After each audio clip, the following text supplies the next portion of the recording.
3টা করে ক্লাস হবে প্রতি সপ্তাহে এখন। সোম বুধ বৃহস্পতিবার। সোমবার বুধবারটা লিটারেচারের ক্লাস থাকবে, বৃহস্পতিবারের গ্রামারের বাকি ক্লাসগুলো থাকবে। বৃহস্পতিবার গ্রামারের বাকি ক্লাসগুলো থাকবে। যেমন আমাদের এই বৃহস্পতিবারে আমরা ওয়ার্ড ফরমেশন পড়াবো। এই বৃহস্পতিবার একটা মিনিট। হ্যাঁ, এই বৃহস্পতিবার আমরা ওয়ার্ড ফরমেশন পড়াবো, আর এই সোমবার বুধবার লিটারেচার ক্লাস চলতে থাকবে। আর ওয়ার্ড ফরমেশনের পরে তারপরের সপ্তাহে আমরা পিন পয়েন্ট এরর, স্পেলিং, এভাবে যে ক্লাসগুলো বাকি আছে ওই ক্লাসগুলো আমরা কভার করে দিতে পারি। আগের সময় তো সেমই। হ্যাঁ, সময় সেম। আগের বেসে যারা আছেন তারাও চাইলে ক্লাসগুলো করতে পারবেন। যে ক্লাসগুলো মিস আছে আপনারা চাইলে ক্লাসগুলো করতে পারবেন। স্যার নাম্বার জেন্ডারের ক্লাসটা স্যার ওটা দিয়ে দেবো। নাম্বার জেন্ডার তো পরের বেসে স্টুডেন্টদের বাকি আছে, ওটা শেষে দেবো আপনাদের। হ্যাঁ, কমন ক্লাসগুলো আগে দিয়ে দিচ্ছি, নাম্বার জেন্ডারটা পরে দিয়ে দেবো। আমরা আর 1 মিনিট ওয়েট করি, 1 মিনিট পরে শুরু করব। বাকিরা সবাই আসুন। স্যার ঈদের আগে কি আমাদের শেষ হয়ে যাবে?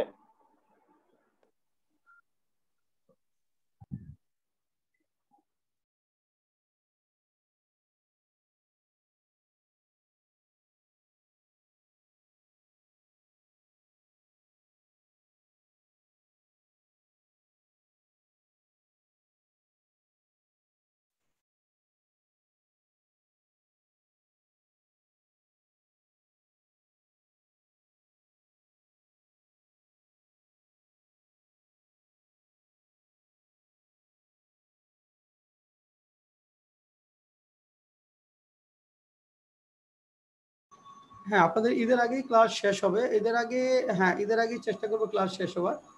হ্যাঁ, ঈদের আগেই ক্লাস শেষ করবার চেষ্টা করব আমরা। সম্ভবত শেষ হয়ে যাবে।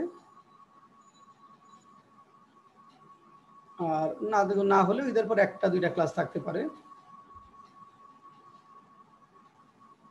1 মিনিট 2 মিনিট পরে শুরু করি, বাকিরা একটু আসুন।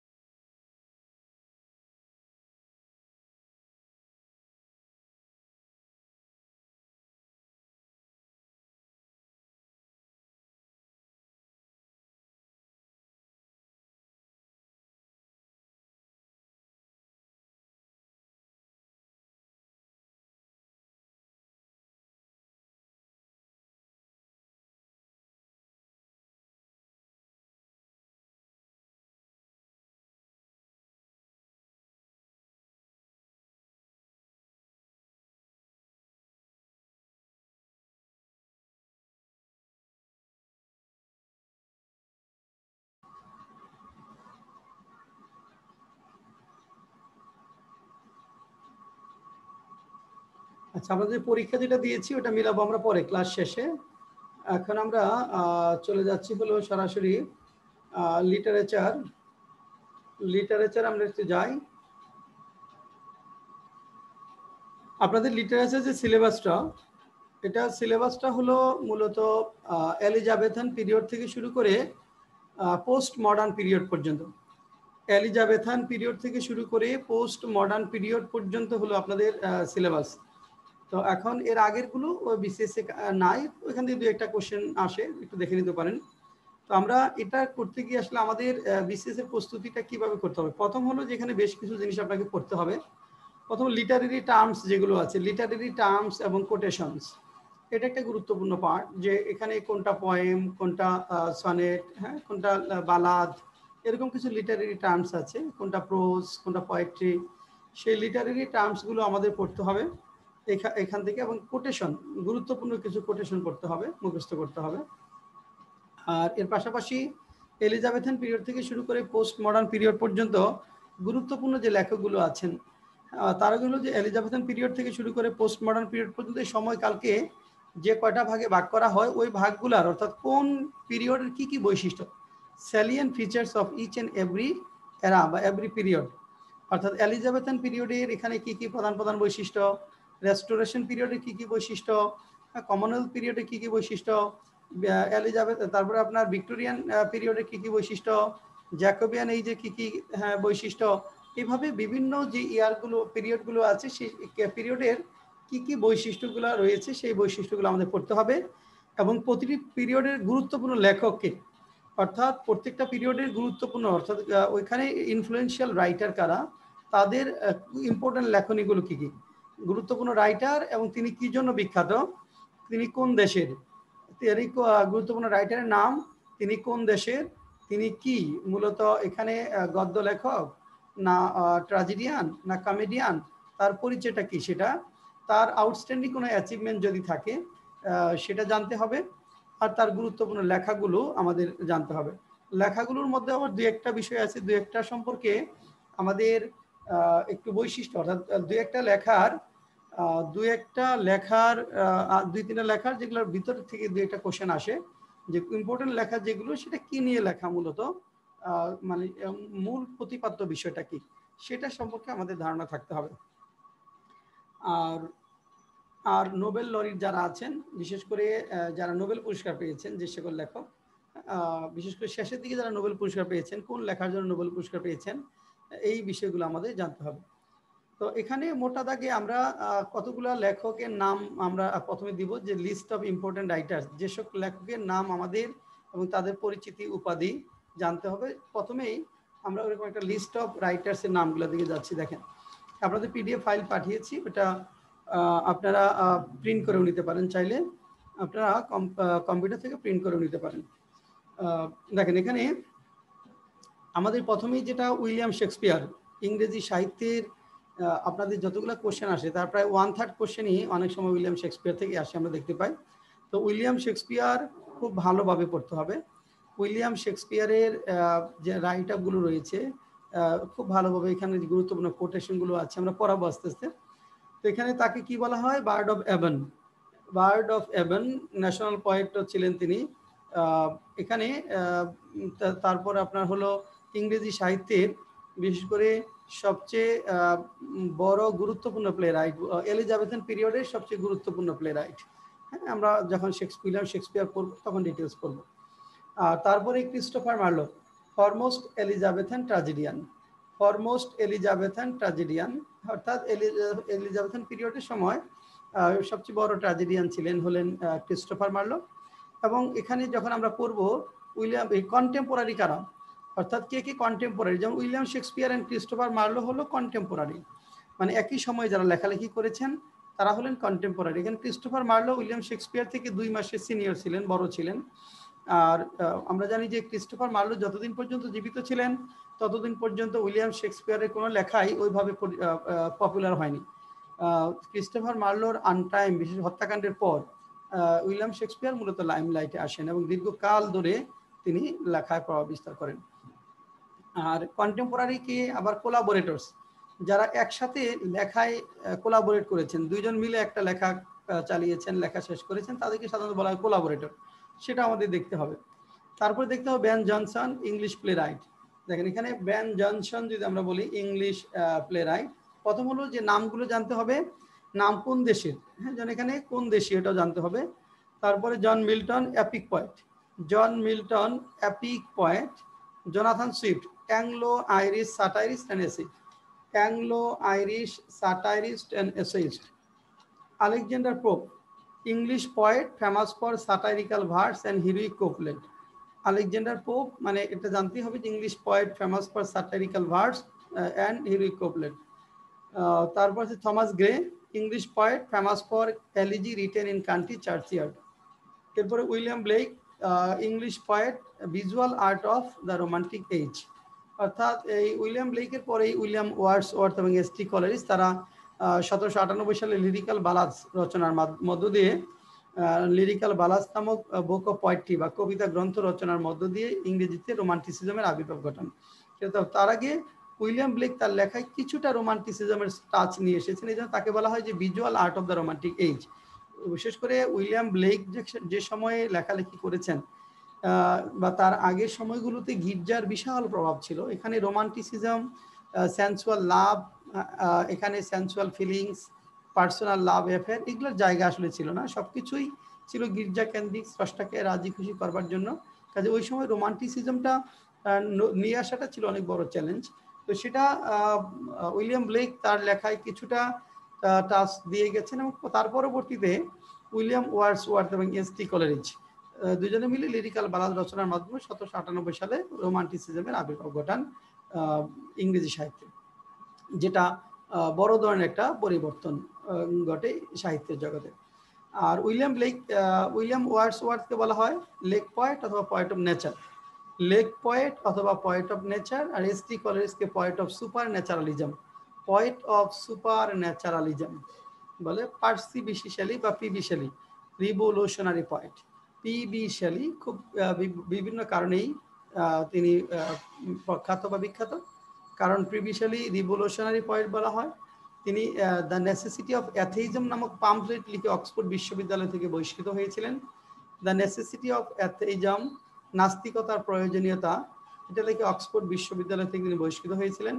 পি.বি. শেলির সাথে তুলনা করা হয় আমাদের কাজী নজরুল ইসলামকে, রিভলিউশনারি পয়েট। পি.বি. শেলির সাথে কাজী নজরুল ইসলামকে তুলনা করা হয়। তারপর John Keats, poet of beauty, John Keats poet of beauty. Charles Dickens, the greatest novelist of the Victorian era. খুব গুরুত্বপূর্ণ, বিশেষ করে উইলিয়াম শেক্সপিয়ার যেমন এলিজাবেথান পিরিয়ডের সবচেয়ে গুরুত্বপূর্ণ প্লে রাইট, নাট্যকার, এখানে প্লে রাইট। আর তদ্রূপ Charles Dickens the greatest novelist of the Victorian era. Victorian এরার সবচেয়ে গুরুত্বপূর্ণ ঔপন্যাসিক হলেন চার্লস ডিকেন্স। উপন্যাসিক, ইনি হলেন ঔপন্যাসিক আর উনি হলেন নাট্যকার। উইলিয়াম শেক্সপিয়ার নাট্যকার, চার্লস ডিকেন্স হলেন নোবেলিস্ট। তারপর Alfred Lord Tennyson, poet laureate of Great Britain, poet laureate রাজকবি, গ্রেট ব্রিটেনের রাজকবি আলফ্রেড টেনিসন। তারপরে দেখেন Robert Browning, poet of Victorian period, famous for dramatic monologue. Robert Browning, poet of Victorian period, famous for dramatic monologue. George Bernard Shaw, GB Shaw সংক্ষেপে বলা হয়, Irish playwright and critic. George Bernard Shaw, Irish playwright and critic. W.B. Yeats, Irish poet, famous for writing introduction of Tagore's Gitanjali. রবীন্দ্রনাথের গীতাঞ্জলি লেখার জন্য বিখ্যাত। কেউ কেউ বলা হয় যে গীতাঞ্জলি অনুবাদের জন্য, ট্যাগোরস অনুবাদটা রবীন্দ্রনাথ নিজেই করেছেন। তিনি মূলত Irish famous poet, writing famous for introduction of Tagore's Gitanjali. T.S. Eliot, British essayist. Ernest Hemingway, American novelist, short story writer and journalist. Ernest হেমিংওয়ের কোনো গল্প আপনারা পড়েছেন? আর্নেস্ট হেমিংওয়ের কোনো গল্প পড়েছেন? Sir old man and the sea পড়ছি। Good, old man and the sea পড়েছেন, ফাইন। কে পড়েছেন old man and the sea? Sir Tuhin Mustafa. Old man and the sea তে কি বলেছেন উনি? স্যার উনি দেখাতে চাইছে যে মানুষ যে কষ্ট করে, মানে একটা বাচ্চা থাকে, বাচ্চা আর আছে সে থাকে মাছ ধরতে যায় স্যার। মাছ ধরা নিয়ে কাহিনী স্যার, এই মানে কাহিনীটা সম্পূর্ণ মনে নেই, পড়ছেন একবার তো স্যার? আর কার মনে আছে কাহিনীটা?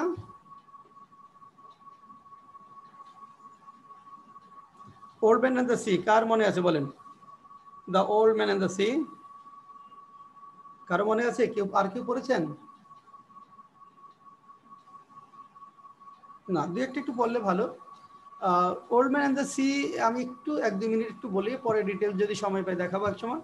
বিশেষ করে আর্নেস্ট হেমিংওয়ে যখন পড়বো তখন এটা আমরা বলবো। এটা হলো যে বিশেষ করে ধৈর্যের এক অসীম পরীক্ষার গল্প হলো মূলত old man and the sea. যে একজন বৃদ্ধ নাবিক ছিলেন, তিনি দীর্ঘদিন ধরে সমুদ্রে মাছ ধরতেন। বিশেষ করে আপনার আটলান্টিক মহাসাগরের ফ্লোরিডা উপকূলে তিনি দীর্ঘদিন ধরে মাছ ধরতেন। তো এক বয়সের ভারে এক সময় তার বয়স হয়ে গেছে, তখন আর অত বেশি পরিশ্রম করতে পারেন না মাছ ধরতে, মাছ তার জালে ধরা পড়ে না। তার একটা সাকরেদ ছিল, সাকরেদ মানে একটা ছোট ছেলে ছিল, যাকে তার মা বাবা বৃদ্ধ জেলের কাছে পাঠিয়েছিল, যাতে বৃদ্ধ জেলে তাকে মাছ ধরা শিখাতে পারে। কিন্তু যখন বৃদ্ধ জেলে আর মাছ ধরতে পারছে না, তার জালে যখন মাছ ধরা পড়ছে না, তখন তার মা বাবা সেই ছেলেটাকে নিয়ে যায় এই ভেবে যে এই বৃদ্ধ জেলের সাথে থাকলে তার ভবিষ্যৎ নেই, আসলে সে মাছ ধরা শিখতে পারবে না, তাই তাকে নিয়ে অন্য জেলের কাছে দিয়ে দেয়।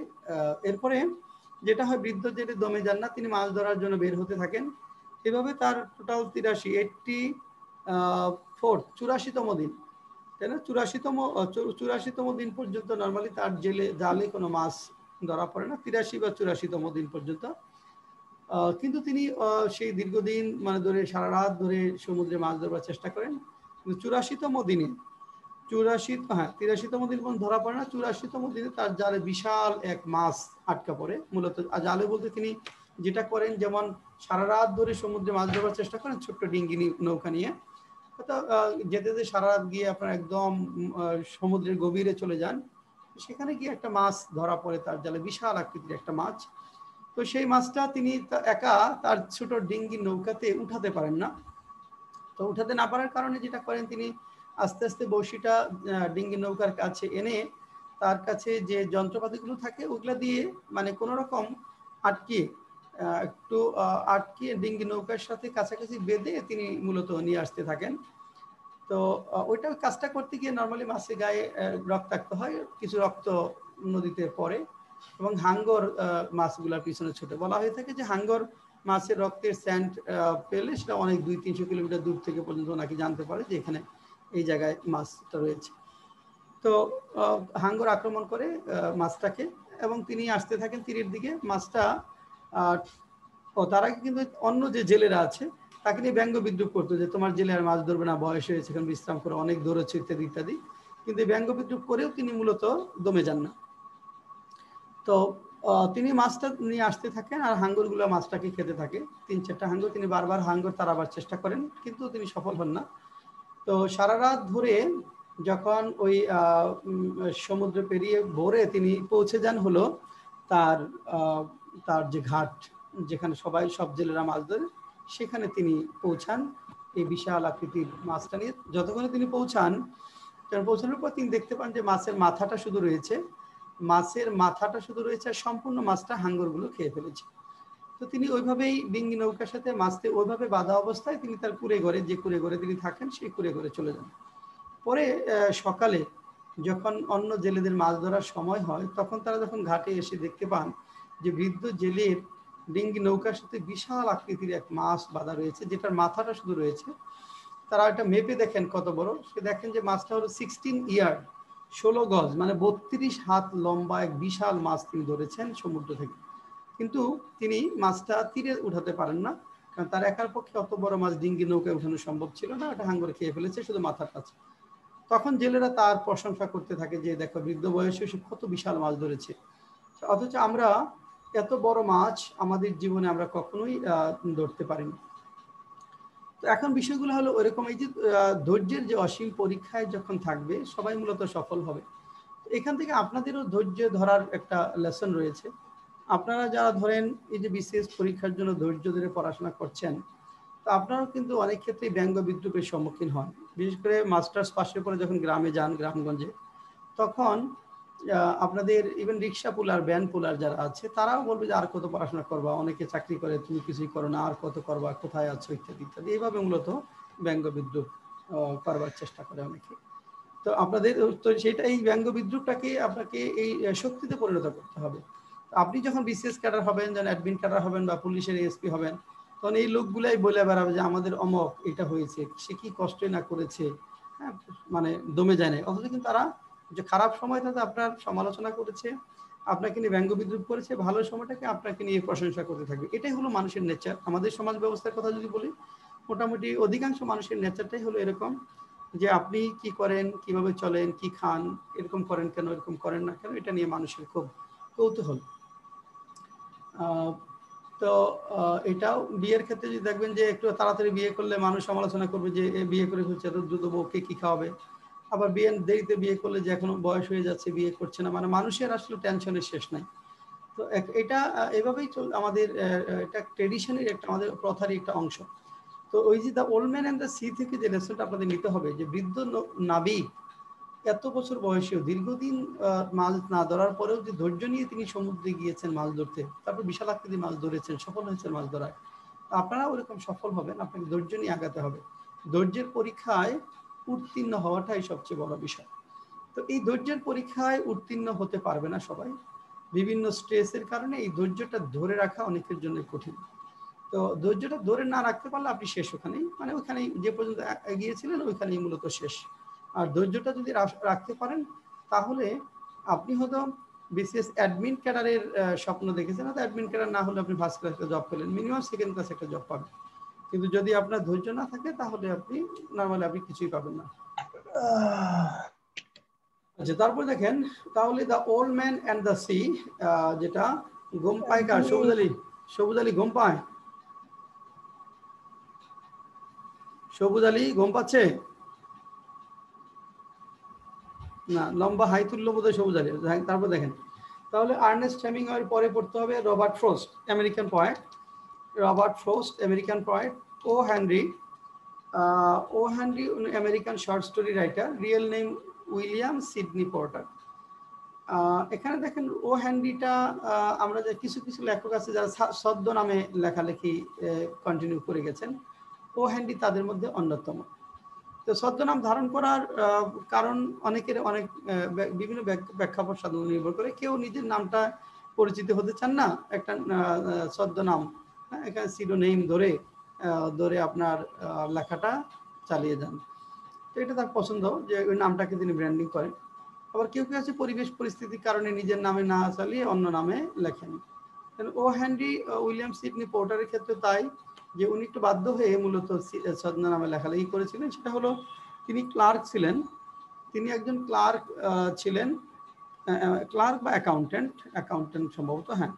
কিন্তু তার একটা বেসরকারি প্রতিষ্ঠানে অ্যাকাউন্টেন্ট ছিলেন, কিন্তু তার কার্যক্রমে খুব বেশি মনোযোগ ছিল না, তার নিজের কাজের প্রতি ভালো লাগতো না তার কাজটা, এই কারণে এটার প্রতি তার মনোযোগ ছিল না, এবং এই কারণে হিসাবের গরমিল হয়েছিল এবং কোম্পানির বেশ কিছু টাকার হিসাব তিনি দিতে পারতেছিলেন না, এবং এই কারণে তখন তার বিরুদ্ধে মামলা হয়। মামলা হওয়ার পর তিনি গ্রেপ্তার হন। গ্রেপ্তার হয়ে দীর্ঘদিন জেলখানায় তিনি থাকেন, এবং জেলখানায় থাকাকালীন তিনি মূলত ওই ও হেনরি নাম দিয়ে লেখালেখি চালিয়ে যান, এবং তার লেখাগুলো অনেক পপুলার হয়। পরে বেশ কিছুদিন জেল খাটার পরে তার শ্বশুর জরিমানা টাকা পরিশোধ করে জেল থেকে ছাড়া করে। এরকম ও হেনরির জীবন কাহিনীটা মূলত। তারপর James Joyce, Irish novelist. Joseph Conrad, নাম দেখেই বোঝা যাচ্ছে এটা ব্রিটিশ আমেরিকান কেউ না। Joseph Conrad Polish British writer. Rudyard Kipling, English journalist. Then sir Arthur Miller, American playwright. Samuel Beckett, Irish novelist. Samuel Beckett, Irish novelist. Thomas Carlyle, Scottish philosopher. Wole Soyinka, Nigerian playwright and poet. Chinua Achebe, Nigerian novelist. Harold Pinter, English playwright. D H. Lawrence, English novelist. Sir Thomas More, এটা পাশাপাশি এই পর্যন্ত লেখা। আর এর বাইরে আরো কয়েকটা লেখার নাম একটু মনে রাখতে হবে, যেমন sir Thomas More, English humanist and statesman, English humanist and statesman. Thomas Sackville wrote the first tragedy in English. Francis Bacon, English essayist. The university wits, 7 জন ইউনিভার্সিটি উইটস আছে, তাদের নামটা জানতে হবে। Edmund Spenser, poet of poets. John Bunyan, prose writer. Thomas Hobbes, English philosopher. John Donne, father of metaphysical poet. Kazuo Ishiguro, British novelist. এই 40টা পড়বেন। আর সম্প্রতি যারা নোবেল পুরস্কার পেয়েছেন গত 2-3 বছরে যারা নোবেল পুরস্কার পেয়েছেন তাদের নাম কিসের জন্য বিখ্যাত, কোনটার জন্য নোবেল পুরস্কার পেয়েছেন, কোন দেশি, ওইটা একটু জেনে নিতে হবে। তাহলে এই 40টা মোটা থাকে, মোটামুটি এই 40 জন ইম্পর্টেন্ট রাইটার্স সম্পর্কে আমরা জানবো, তাদের গুরুত্বপূর্ণ লেখাগুলো কি কি লেখার জন্য তারা বিখ্যাত সেগুলো জানবো। তো এখন চলুন আমরা শুরু করি লিটারেরি টার্মস দ্বারা।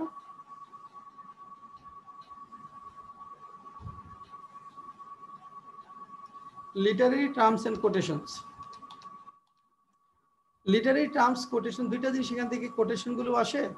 আর লিটারেরি টার্মস কোনটাকে কি বলে, হ্যাঁ, এটাও পরীক্ষায় আসে।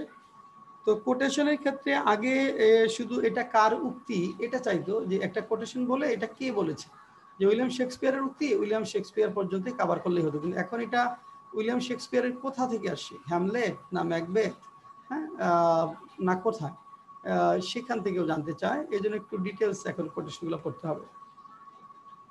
আচ্ছা, পোয়েট্রি দেখেন, পোয়েট্রি ডেফিনেশন যদি আমরা বলি, poetry is composed of metres and rhymes and it is suggestive. দেখেন, composed of metre and rhymes, metres and rhymes মানে কি? মিটার্স অ্যান্ড রাইমস মানে কি বলেন তো একটু, কেউ পারবেন? রাইম মানে ছন্দ জানতাম স্যার, রাইম মানে। হ্যাঁ, রাইম হলো ছন্দ, আর মিটার্স স্যার মাত্রা। হ্যাঁ, মাত্রা, ছন্দের মাত্রা। ইয়েস, এখানে মিটার হলো ছন্দের মাত্রা।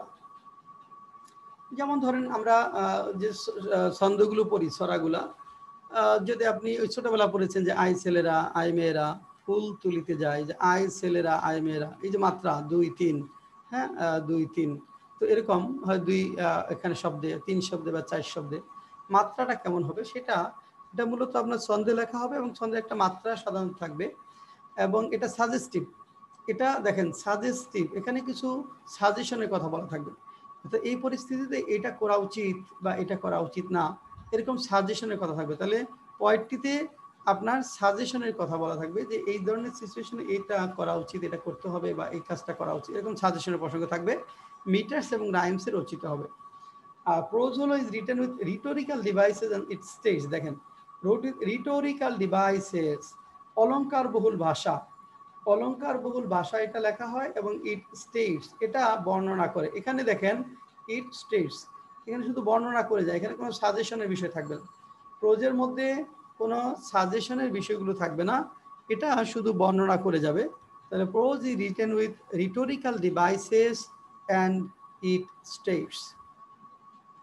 অলংকার বহুল ভাষা মানে একটা ঘটনা বোঝানোর জন্য হয়তো 10টা অ্যাডজেক্টিভ এনে সেই ঘটনার গভীরতাটা বোঝানো হলো।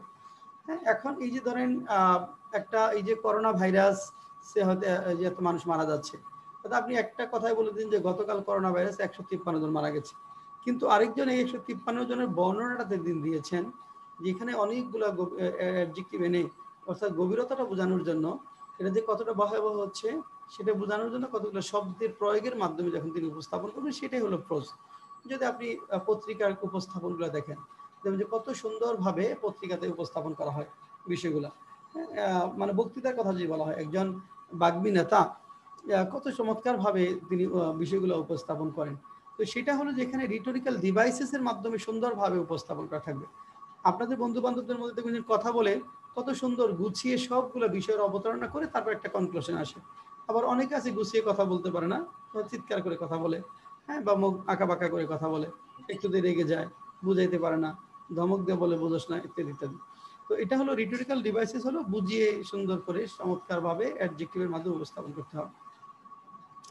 Sonnet, A lyric poem of 14 line, 14 লাইনের গীতি কবিতা, লিরিক পোয়েম, এখানে যেখানে এখানে মিটার্স রাইমসের মিল থাকবে, 14 লাইনের কবিতাটা আমরা জানি। আর অডে, দেখেন অডেটা হলো গাথা কবিতা, an exalted lyric poem that begins with an address to someone, instill anguish and ends with conclusion.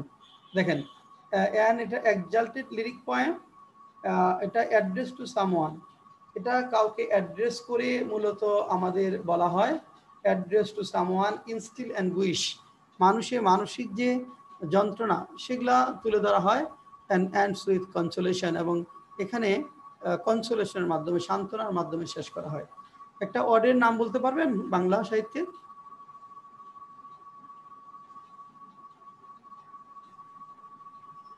Sir কবর, কবর কবিতা। কবর তো শোক গাথা।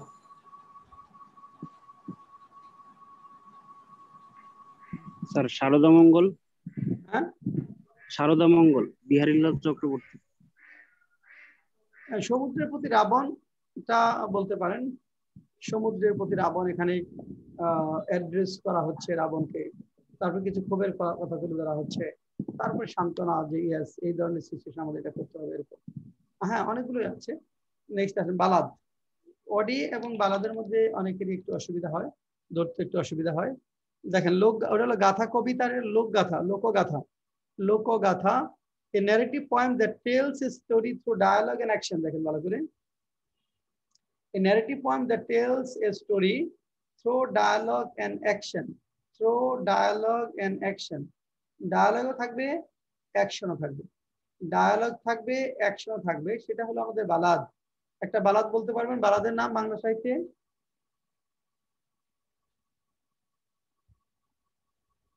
বাংলা সাহিত্যে ময়মনসিংহ গীতিকা। হ্যাঁ, ময়মনসিংহ গীতিকা, গুড। ময়মনসিংহ গীতিকা হলো বালাদ বা লোকগাথা। এটা কিভাবে এটা লোকগাথা? এখানে ডায়ালগ এবং অ্যাকশন থাকে।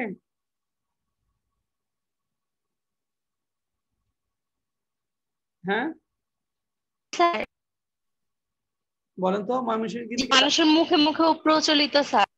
হ্যাঁ কি প্রচলিত? এটা মানুষের মুখে মুখে প্রচলিত, আর হচ্ছে স্যার এখানে হচ্ছে অনেক ডায়লগ থাকে স্যার, একজন আরেকজনের সাথে স্যার মানে হ্যাঁ হ্যাঁ ঠিক আছে, এটা হলো ডায়ালগ বলতে এটা ধরেন এই বালাদগুলো লোকগাথা যখন গাওয়া হয় তখন আমরা ছোটবেলায় আমরা তো ময়মনসিংহে টাঙ্গাইলে আমাদের ওই অঞ্চলে এটা দেখেছি, এখন দেখা যায় না খুব একটা, এখন শুনিও না অবশ্যই।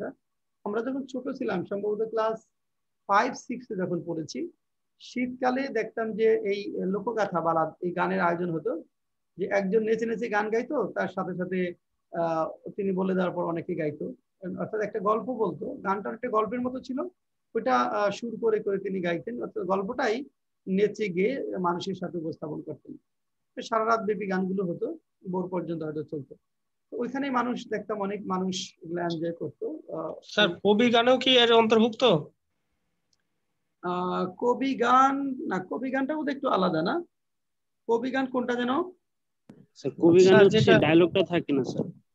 কবি গানে ডায়লগ থাকে না স্যার, না, কবি গানেও ডায়লগ থাকে না। হ্যাঁ বিতর্কের মাধ্যমে হ্যাঁ কবি গান, হিন্দুদের হ্যাঁ কবি গানটা বিতর্কের মাধ্যমে, ইয়েস। স্যার, কবি গান উত্থান আর চাপানের মাধ্যমে আর কি, হ্যাঁ, একজন দুই প্রশ্ন করে সেটা একটা বলে এটা একজন খণ্ডন করে সেটা।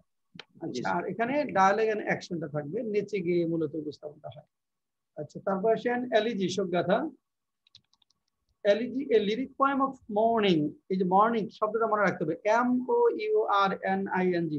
এটা অনেকে মর্নিং সকাল মনে করেন না, হ্যাঁ, MORNING আর MOURNING, মর্নিং, শোকের কবিতা, lyric poem of morning for the death of individual or lamenting over a tragic event. হ্যাঁ স্যার হ্যাঁ বলেন। স্যার লিরিক পোয়েম মানে কি স্যার, এটা ঠিক বুঝি না।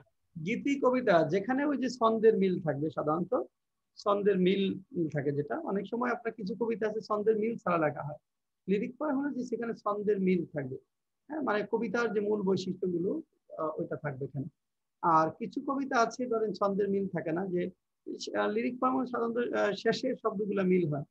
হ্যাঁ, যেমন যেটা বললাম, যে আয় ছেলেরা আয় মেয়েরা, ওই যে রা, হ্যাঁ, প্রতিটা সে রা থাকলো, তারপরে আবার অন্তস্থ হলো, তারপরে অন্তস্থ, হ্যাঁ, ওই যে ফুল তুলিতে যাই যাই রসই, ফুলের মালা গলায় দিয়ে মামার দেশে যাই ওই যাই, এরকম বিষয়গুলো মিল থাকবে, সেটা হলো লিরিক পয়েন্ট।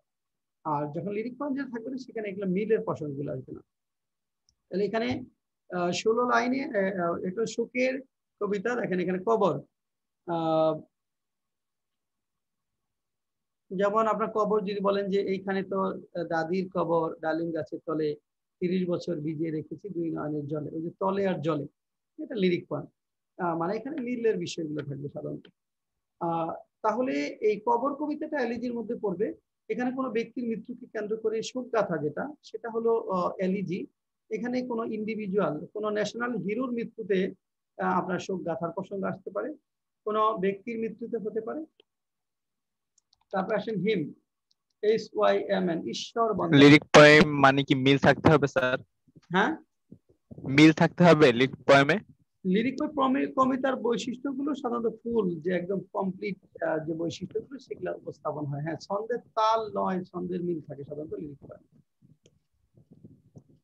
এটুকু আমি জানি, ব্যতিক্রম থাকতে পারে। দেখেন হিম, ঈশ্বর বন্দনা, a song embodying religious and sacred emotion.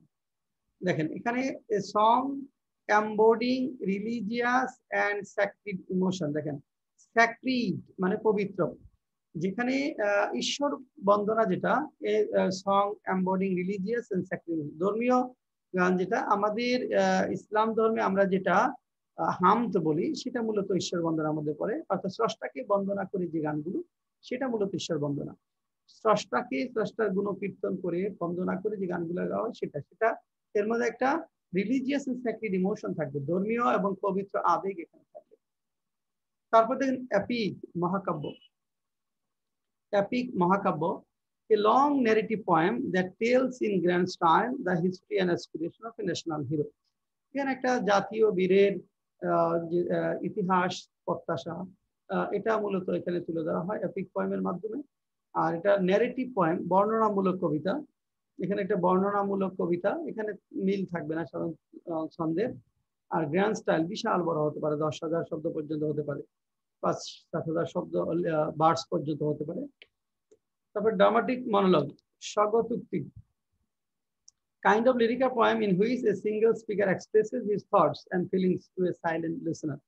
Dramatic monologue, এটা মূলত kind of lyric poem in which a single speaker expresses his thoughts and feelings to a silent listener. একজন কবিতা আবৃত্তি করে, লিরিক পোয়েম বা রিসাইট করে, এবং যেখানে তার থাকে যে সাইলেন্ট লিসেনারদের উদ্দেশ্যে তিনি বলেন, একাই তিনি বলেন, স্বগতোক্তি, একাই তিনি একটা উক্তি করেন, যেন একটা নাটকের মতো বলতে পারেন। এবং এখানে যারা পার্টিসিপেন্ট লিসেনার তাদের কোনো অংশগ্রহণ থাকে না। আর ইন্টেরিয়র মনোলগ, এটা হলো ড্রামাটিক মনোলগের একটা ভাগ। A kind of dramatic monologue in which the speaker dramatizes inner conflicts, self-analysis, and talks to its imagined split self. দেখেন এটা নাট্যরূপ দেন এখানে। a kind of dramatic monologue, এক ধরনের ড্রামাটিক মনোলগ যেখানে একজন ব্যক্তি dramatizes inner conflicts, দেখেন যে এই যে অন্তর্নিহিত যে দ্বন্দ্ব সেটা নাট্যরূপ দিয়ে থাকেন। অন্তর্নিহিত দ্বন্দ্ব, সেলফ অ্যানালাইসিস, আত্মবিশ্লেষণ, এবং অর্থাৎ এখানে আত্মবিশ্লেষণের প্রসঙ্গগুলো থাকে। আর পাশাপাশি কি থাকে যে টক্স টু ইটস স্প্লিট সেলফ, অর্থাৎ নিজের কল্পিত সত্তা, এখানে নিজের কল্পিত সত্তার সাথে কথোপকথন, নিজের কল্পিত সত্তার সাথে কথোপকথন। এখানে নর্মালি ধরেন কেউ হয়তো একটা ভুল করেছে, সেই ভুলের প্রসঙ্গটা একটা ড্রামাটাইজেস করা হচ্ছে, নাট্যরূপে তুলে ধরা হচ্ছে। সেখানে ভুলের কারণে তার মধ্যে যে অন্তর্নিহিত কনফ্লিক্ট হচ্ছে, অন্তর্জ্বালা, সেই জিনিসটা তুলে ধরা হচ্ছে। সেলফ অ্যানালাইসিস, যে হ্যাঁ আত্মবিশ্লেষণ, যে এই কারণে আমাদের এই ভুলটা হয়েছে, এটা আমরা এইভাবে অ্যাভয়েড করতে পারি, এটা করা উচিত ছিল না, অ্যানালাইসিস। আর talks to its imagine split self, কল্পিত সত্তা, একটা সত্তা বলে যে না এটা করা ঠিকই ছিল, তা না হলে এটা হতো না। আরেকটা হচ্ছে না এটা করে বিশাল বিপদে আমরা পড়েছি, কল্পিত সত্তার সাথে কথোপকথন। সেটা হলো মূলত আপনার ইন্টেরিয়র মনোলগ।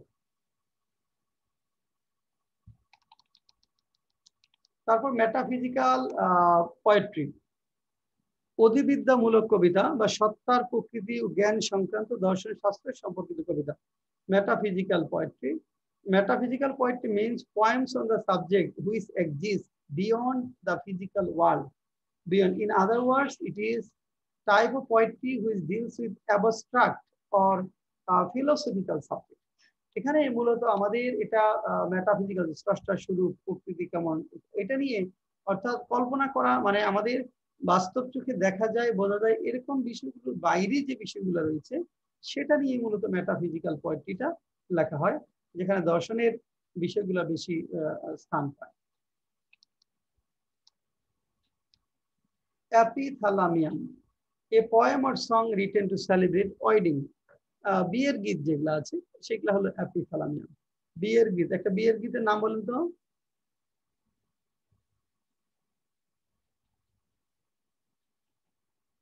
একটা বিয়ের গীত বলেন তো দেখি।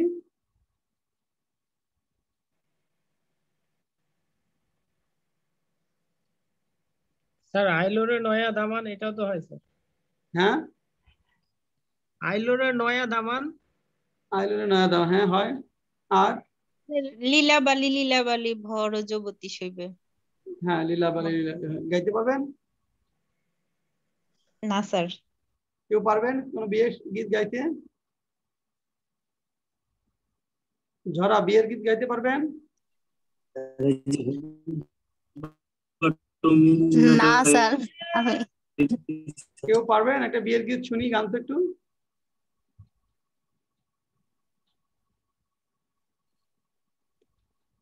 না, ওকে। এরপর দেখেন বিয়ে করে নাই কেউ, এই জন্য। হ্যাঁ এখানে বিয়ে করে নাই কেউ হয়তো, আপনি ছাড়া। এই জন্য পারে না। আচ্ছা, এরপর দেখেন রিকুইম। হ্যাঁ তাহলে বলেন। কি যে বিয়ে করে সেই পারে? তাহলে তো স্যারই গাইতে পারে। আমরা না, স্যারকে রিকোয়েস্ট করতে পারি। হ্যাঁ বিয়ের গীতগুলো সাধারণত এটা মেয়েরা ভালো গায়। হ্যাঁ, বিয়ের গীতগুলো সাধারণত আমাদের বিয়ের গীতগুলো মেয়েরাই গায়, ছেলেদেরকে গাইতে দেখি না তো। কোনো বিয়ের গীত ছেলেদেরকে গাইতে দেখছেন? হ্যাঁ, লীলাবতী হ্যাঁ,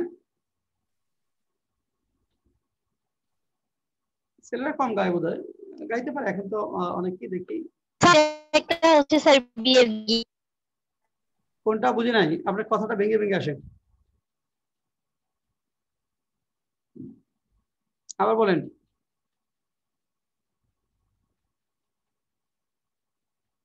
আচ্ছা, নেক্সট দেখেন রিকুইম।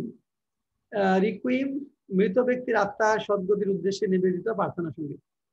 মৃত ব্যক্তির আত্মার সদ্গতির উদ্দেশ্যে নিবেদিত প্রার্থনা সঙ্গীত। A musical composition for the mass of dead person. It is a kind of funeral prayer which is full of religious fervor. এটা একটা funeral prayer, এটা আমাদের মুসলিম সমাজে সাধারণত প্রার্থনা সঙ্গীত, এটা দোয়ার বিষয় হয় আমাদের দেশে। এখানে দাফন জানাজার নামাজে দোয়ার প্রসঙ্গগুলো থাকে। সঙ্গীত আপনার কিছু কিছু উপজাতি সমাজে দেখা যায় যে এটা আপনার নেচে গিয়ে আপনার কবর দিতে নিয়ে যায়। কিছু কিছু উপজাতি কালচারের মধ্যে আছে, এটা আমরা দেখি।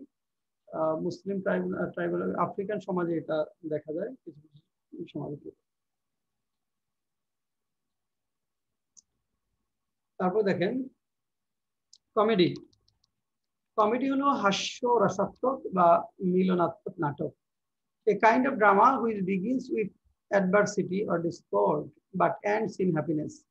এক ধরনের নাটক যেটা শুরু হবে একদম অ্যাডভার্সিটির মাধ্যমে,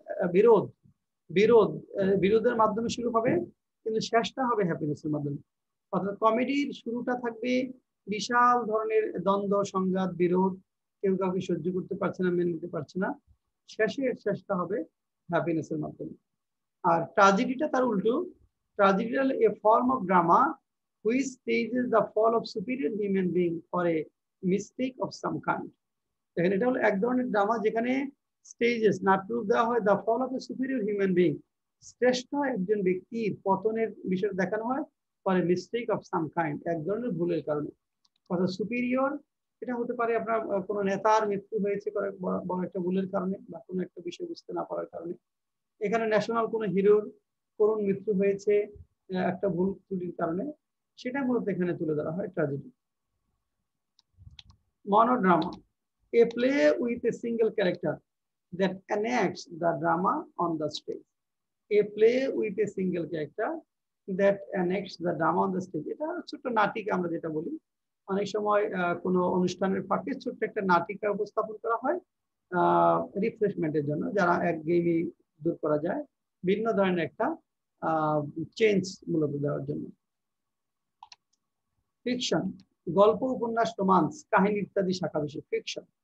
all novels and short stories fall under this genre. দেখেন ফিকশনের মধ্যে কি কি পড়বে? সকল novels, all novels and short stories fall under this genre. Fiction is based on facts but narrated with the color of imagination. That means fiction is narrative prose. All novels and short stories fall under this genre. Fiction is based on facts but narrated with the color of imagination. That means fiction is a narrative prose. এখানে গল্পের উপর ভিত্তি করে লেখা হয়, কল্পনার রং মিশিয়ে একটা গল্প কল্পনা করা হয়, সেটা তারপর এখানে লেখকের যে কল্পনার রং সেটা মিশিয়ে মূলত সেটা উপস্থাপন করে। সেখানে বোঝা যায় না যে কোন কাহিনীটাকে ভিত্তি করে তিনি এটা লিখেছেন, কিন্তু আবার মাঝে বোঝা যায় যেরকম চরিত্র আছে, কিন্তু চরিত্রটা কে সেটা এখানে বোঝার সুযোগ থাকে না। Short story, a short fictional narrative in prose of about 6 to 10,000 words. 6 to 10,000 words. It starts abruptly, rises to a climax and ends suddenly with a sense of completeness. হঠাৎ করে শুরু হবে, হঠাৎ চূড়ান্ত পর্যায়ে চলে যাবে, হঠাৎ করে শেষ হবে, মনে হলো যে শেষ, তো এখানে হওয়া উচিত না, এটা পরিসমাপ্তি হলো না। শর্ট স্টোরি গুলোর শেষে কি হবে এটা মূলত পাঠকের সম্পত্তি। পাঠক যদি মনে করে যে নায়ক নায়িকা সমুদ্রে ঝাঁপ দিবে একসাথে কোন একটা দ্বীপ থেকে, সেটা হতে পারে। আর যদি মনে করে যে না কোন একটা দৈর্ঘ্যক্রমে তারা এখান থেকে পালিয়ে সুন্দর জীবন যাপনের দিকে যাবে, সেটা হতে পারে। মানে শর্ট স্টোরির বাকি গল্পটুকু ইনকমপ্লিটনেস যেটুকু থাকে সেটা সম্পূর্ণ পাঠকের সম্পত্তি, পাঠক যেভাবে কল্পনা করবে সেভাবে এটা শেষে সমাপ্তি হবে। পাম্পলেট, সমসাময়িক সমস্যা নিয়ে লেখা বাধাহীন পুস্তিকা। এটা বাধাহীন পুস্তিকা হতে হবে। an argumentative writing in prose on a controversial issue over a particular time। ছোট্ট বই হবে, কন্ট্রোভার্সিয়াল ইস্যু এবং আর্গুমেন্টেটিভ হবে। আর্গুমেন্টেটিভ ইস্যু কন্ট্রোভার্সিয়াল কোনো বিষয় নিয়ে, এটা অনেকেই ধর্মীয় কোনো কন্ট্রোভার্সিয়াল বিষয় নিয়ে আর্গুমেন্টেটিভ ইস্যু লিখে অনেক বিতর্কের জন্ম দিয়ে থাকেন। কোনো রাজনৈতিক বিষয় নিয়ে কন্ট্রোভার্সিয়াল পলিটিক্যাল ইস্যু নিয়ে সেটাকে আর্গুমেন্টেটিভ ফর্মে নিয়ে এসে বিতর্কের জন্ম দেন। মূলত একজন লেখক এই পাম্পলেটের মাধ্যমেই মানুষের কাছে পরিচিতিটা লাভ করেন। একজন লেখক সাধারণত তার পাম্পলেটের মাধ্যমেই মানুষের কাছে, বিশেষ করে রিডারদের কাছে অল্প সময়ে পরিচিতিটা লাভ করেন। ট্রাভেল, জীবজন্তুর আচরণ বা কথাবার্তার মাধ্যমে নীতিকথা তুলে ধরার উদ্দেশ্যে রচিত কল্পকাহিনী। দেখেন জীবজন্তুর আচরণ কথাবার্তার মাধ্যমে, তাহলে এখানে একটা animal character is a must ট্রাভেলের ক্ষেত্রে। A very short অ্যালিগোরিক্যাল story of animal characters which teaches a moral for some human beings। অর্থাৎ ফ্যাবলের মধ্যে দুইটা জিনিস থাকতে হবে, অ্যানিমাল ক্যারেক্টার থাকতে হবে এবং এখানে একটা নৈতিক শিক্ষা থাকতে হবে, মোরাল থাকতে হবে। অ্যানিমাল ক্যারেক্টার্স থাকতে হবে এবং একটা মোরাল থাকতে হয় ফ্যাবলের মধ্যে। একটা ফ্যাবলের নাম বলেন তো।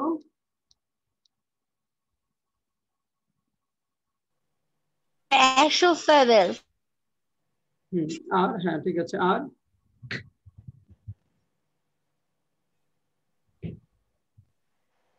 ফেবলের নাম কি বললে স্যার, শুনতে পারিনি। একটা ফেবলের নাম বলতে বলছি, একটা ফেবলের নাম বলেন। ফেবল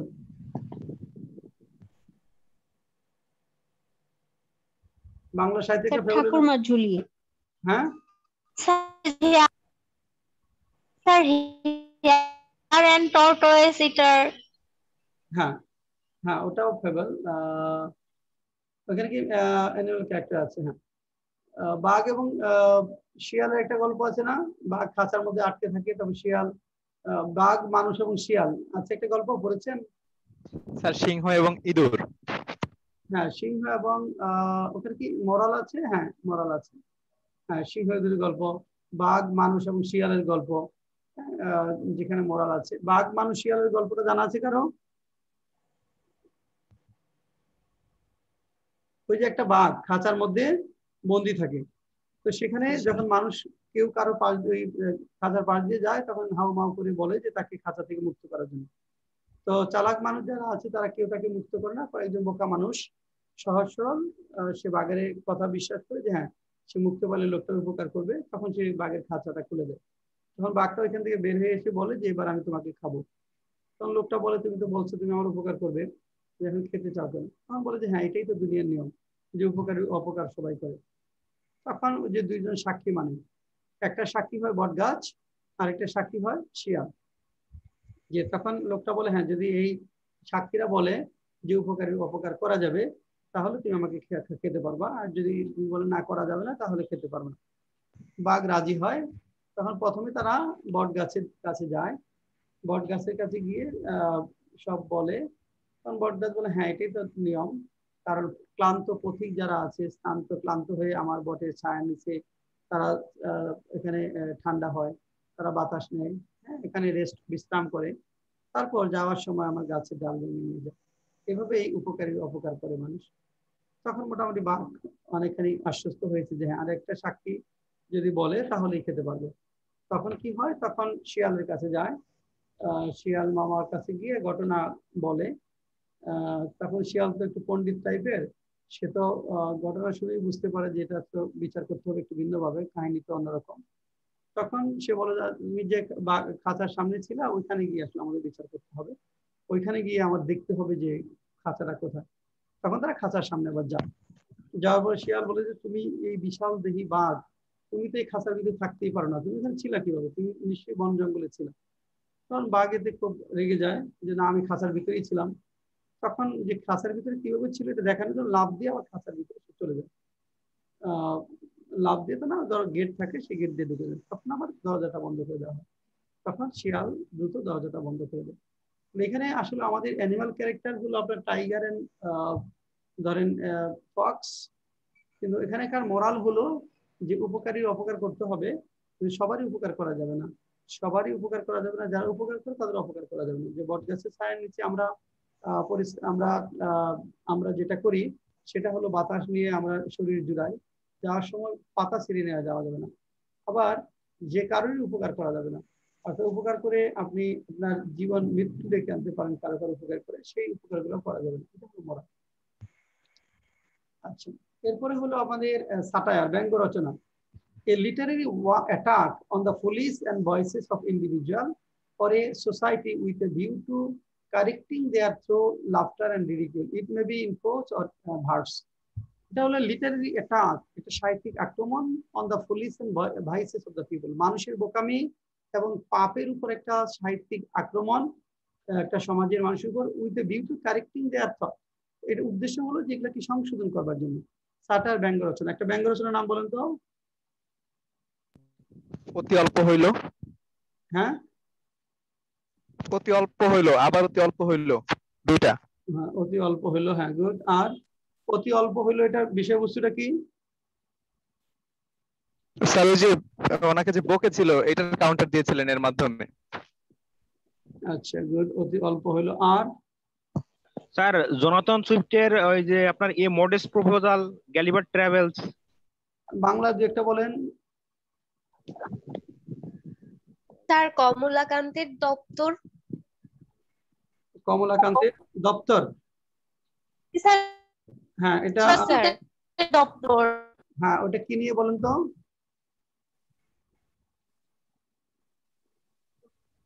স্যার কোর্টের মধ্যে যে সাজানো নাটক হয় সেটাকে ব্যঙ্গ করা হয়েছে। কোর্টে যে সাজানো নাটক হয় সেটাকে ব্যঙ্গ করা, হ্যাঁ হ্যাঁ, কোর্টে যে সাজানো নাটক হয়, হ্যাঁ সেটা ব্যঙ্গ করা হয়েছে কমলাকান্তের দপ্তর। হ্যাঁ, নাটক প্লে করা হয়, হ্যাঁ গুড, হ্যাঁ ব্যঙ্গ বিদ্রুপ করে এটা মূলত উপস্থাপন করা হয়েছে। আর কোন সাটায়ার?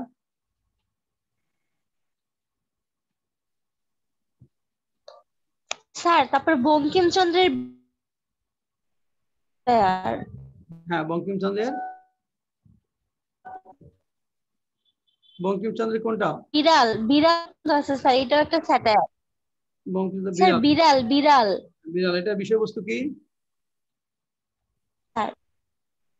বিড়ালটা স্যার এটা হচ্ছে মানে বিড়ালের মাধ্যমে দেখায় যে, স্যার এখানে দেখায় যে হচ্ছে আমরা যারা ধনী তারা গরিবদের সামান্য উপকার করতে পারি, কিন্তু স্যার সেটা আমরা করি না, সেজন্য হচ্ছে স্যার ওরা চুরি করতে বাধ্য হয়, এই ধরনের স্যার। আচ্ছা আচ্ছা, হ্যাঁ ওকে।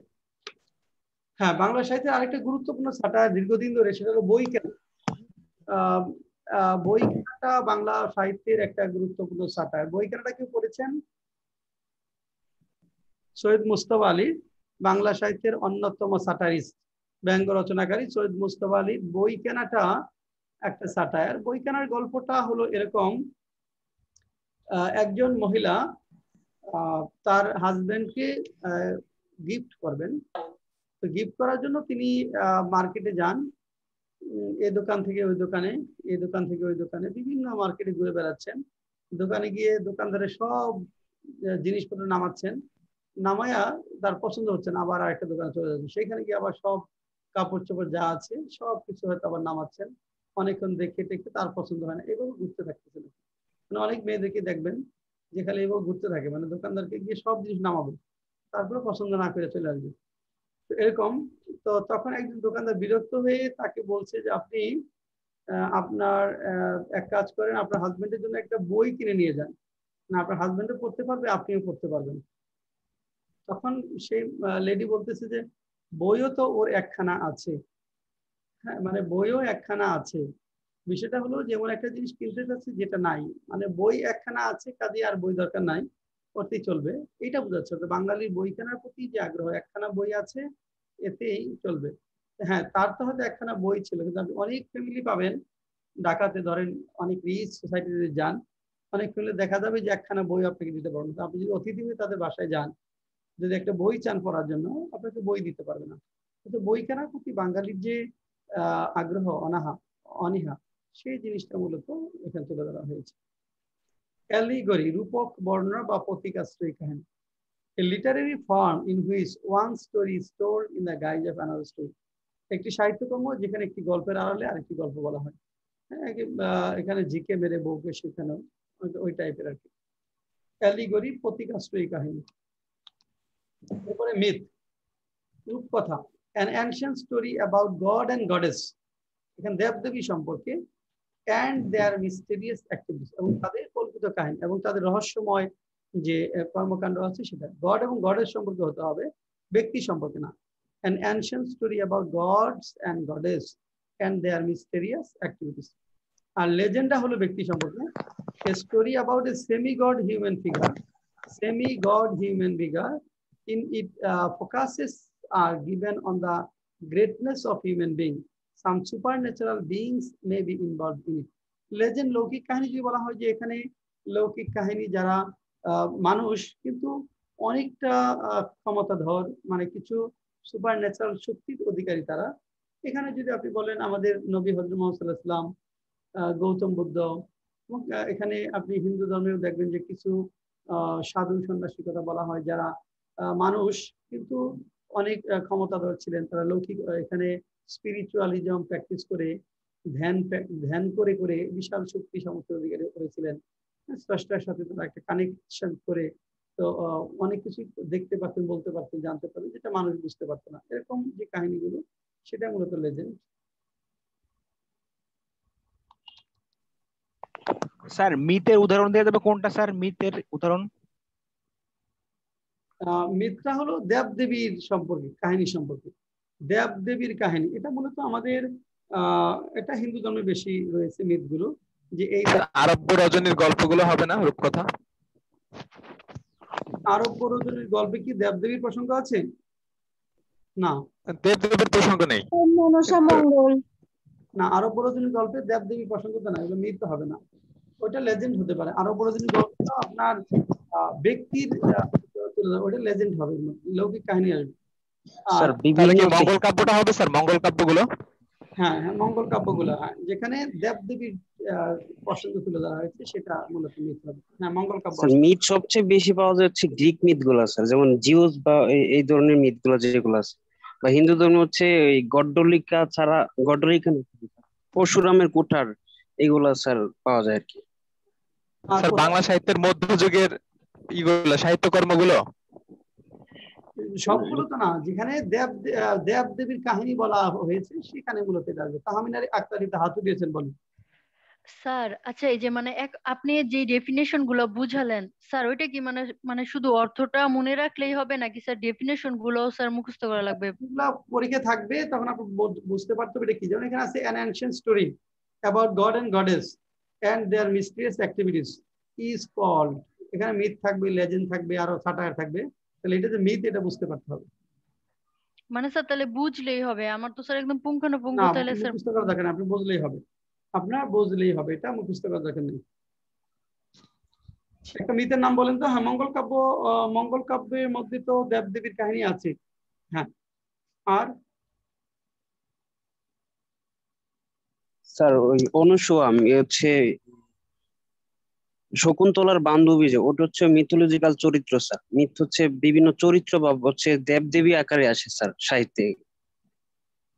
স্যার শ্রীকৃষ্ণ কীর্তন? চিকিৎসা কি বলেন? শ্রীকৃষ্ণ কীর্তন? হ্যাঁ, অবশ্যই শ্রীকৃষ্ণ কীর্তন হবে। বৈষ্ণব পদাবলীটা হবে? যেটার মধ্যে আমি তো সবগুলো জানি না। রামায়ণ, হ্যাঁ, রামায়ণ তো হবে বোধহয়, তাই না? হ্যাঁ, রামায়ণ। স্যার রামায়ণ হবে? হ্যাঁ, রামায়ণ হবে। হ্যাঁ, মহাভারত? হ্যাঁ, মহাভারত, রামায়ণ। হ্যাঁ হ্যাঁ হ্যাঁ, ঠিক আছে। মহাভারত, রামায়ণ, হ্যাঁ ঠিক আছে। মহাভারতের মধ্যেই তো রামায়ণ চরিত্র, তাই না? মহাভারতের মধ্যেই না? না, রামায়ণ আলাদা? স্যার রামায়ণ আলাদা, মহাভারত আলাদা, দুটো ভিন্ন সাহিত্য। রামায়ণ, হ্যাঁ, রামায়ণ সীতার কাহিনী নিয়ে, ঠিক আছে। হ্যাঁ, যে সারা রাত রামায়ণ পড়ে এখন জিজ্ঞেস করে সীতা কার বাপ, না?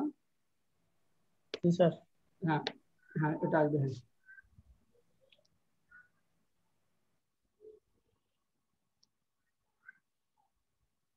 এরপর আসেন লিমারিক। আচ্ছা, আমরা 5-7 মিনিট ব্রেক নেই, 5 মিনিট একটা ব্রেক নেই, ব্রেকের পরে আসি, অনেক কথা বলতে হচ্ছে তো। 5 minute break.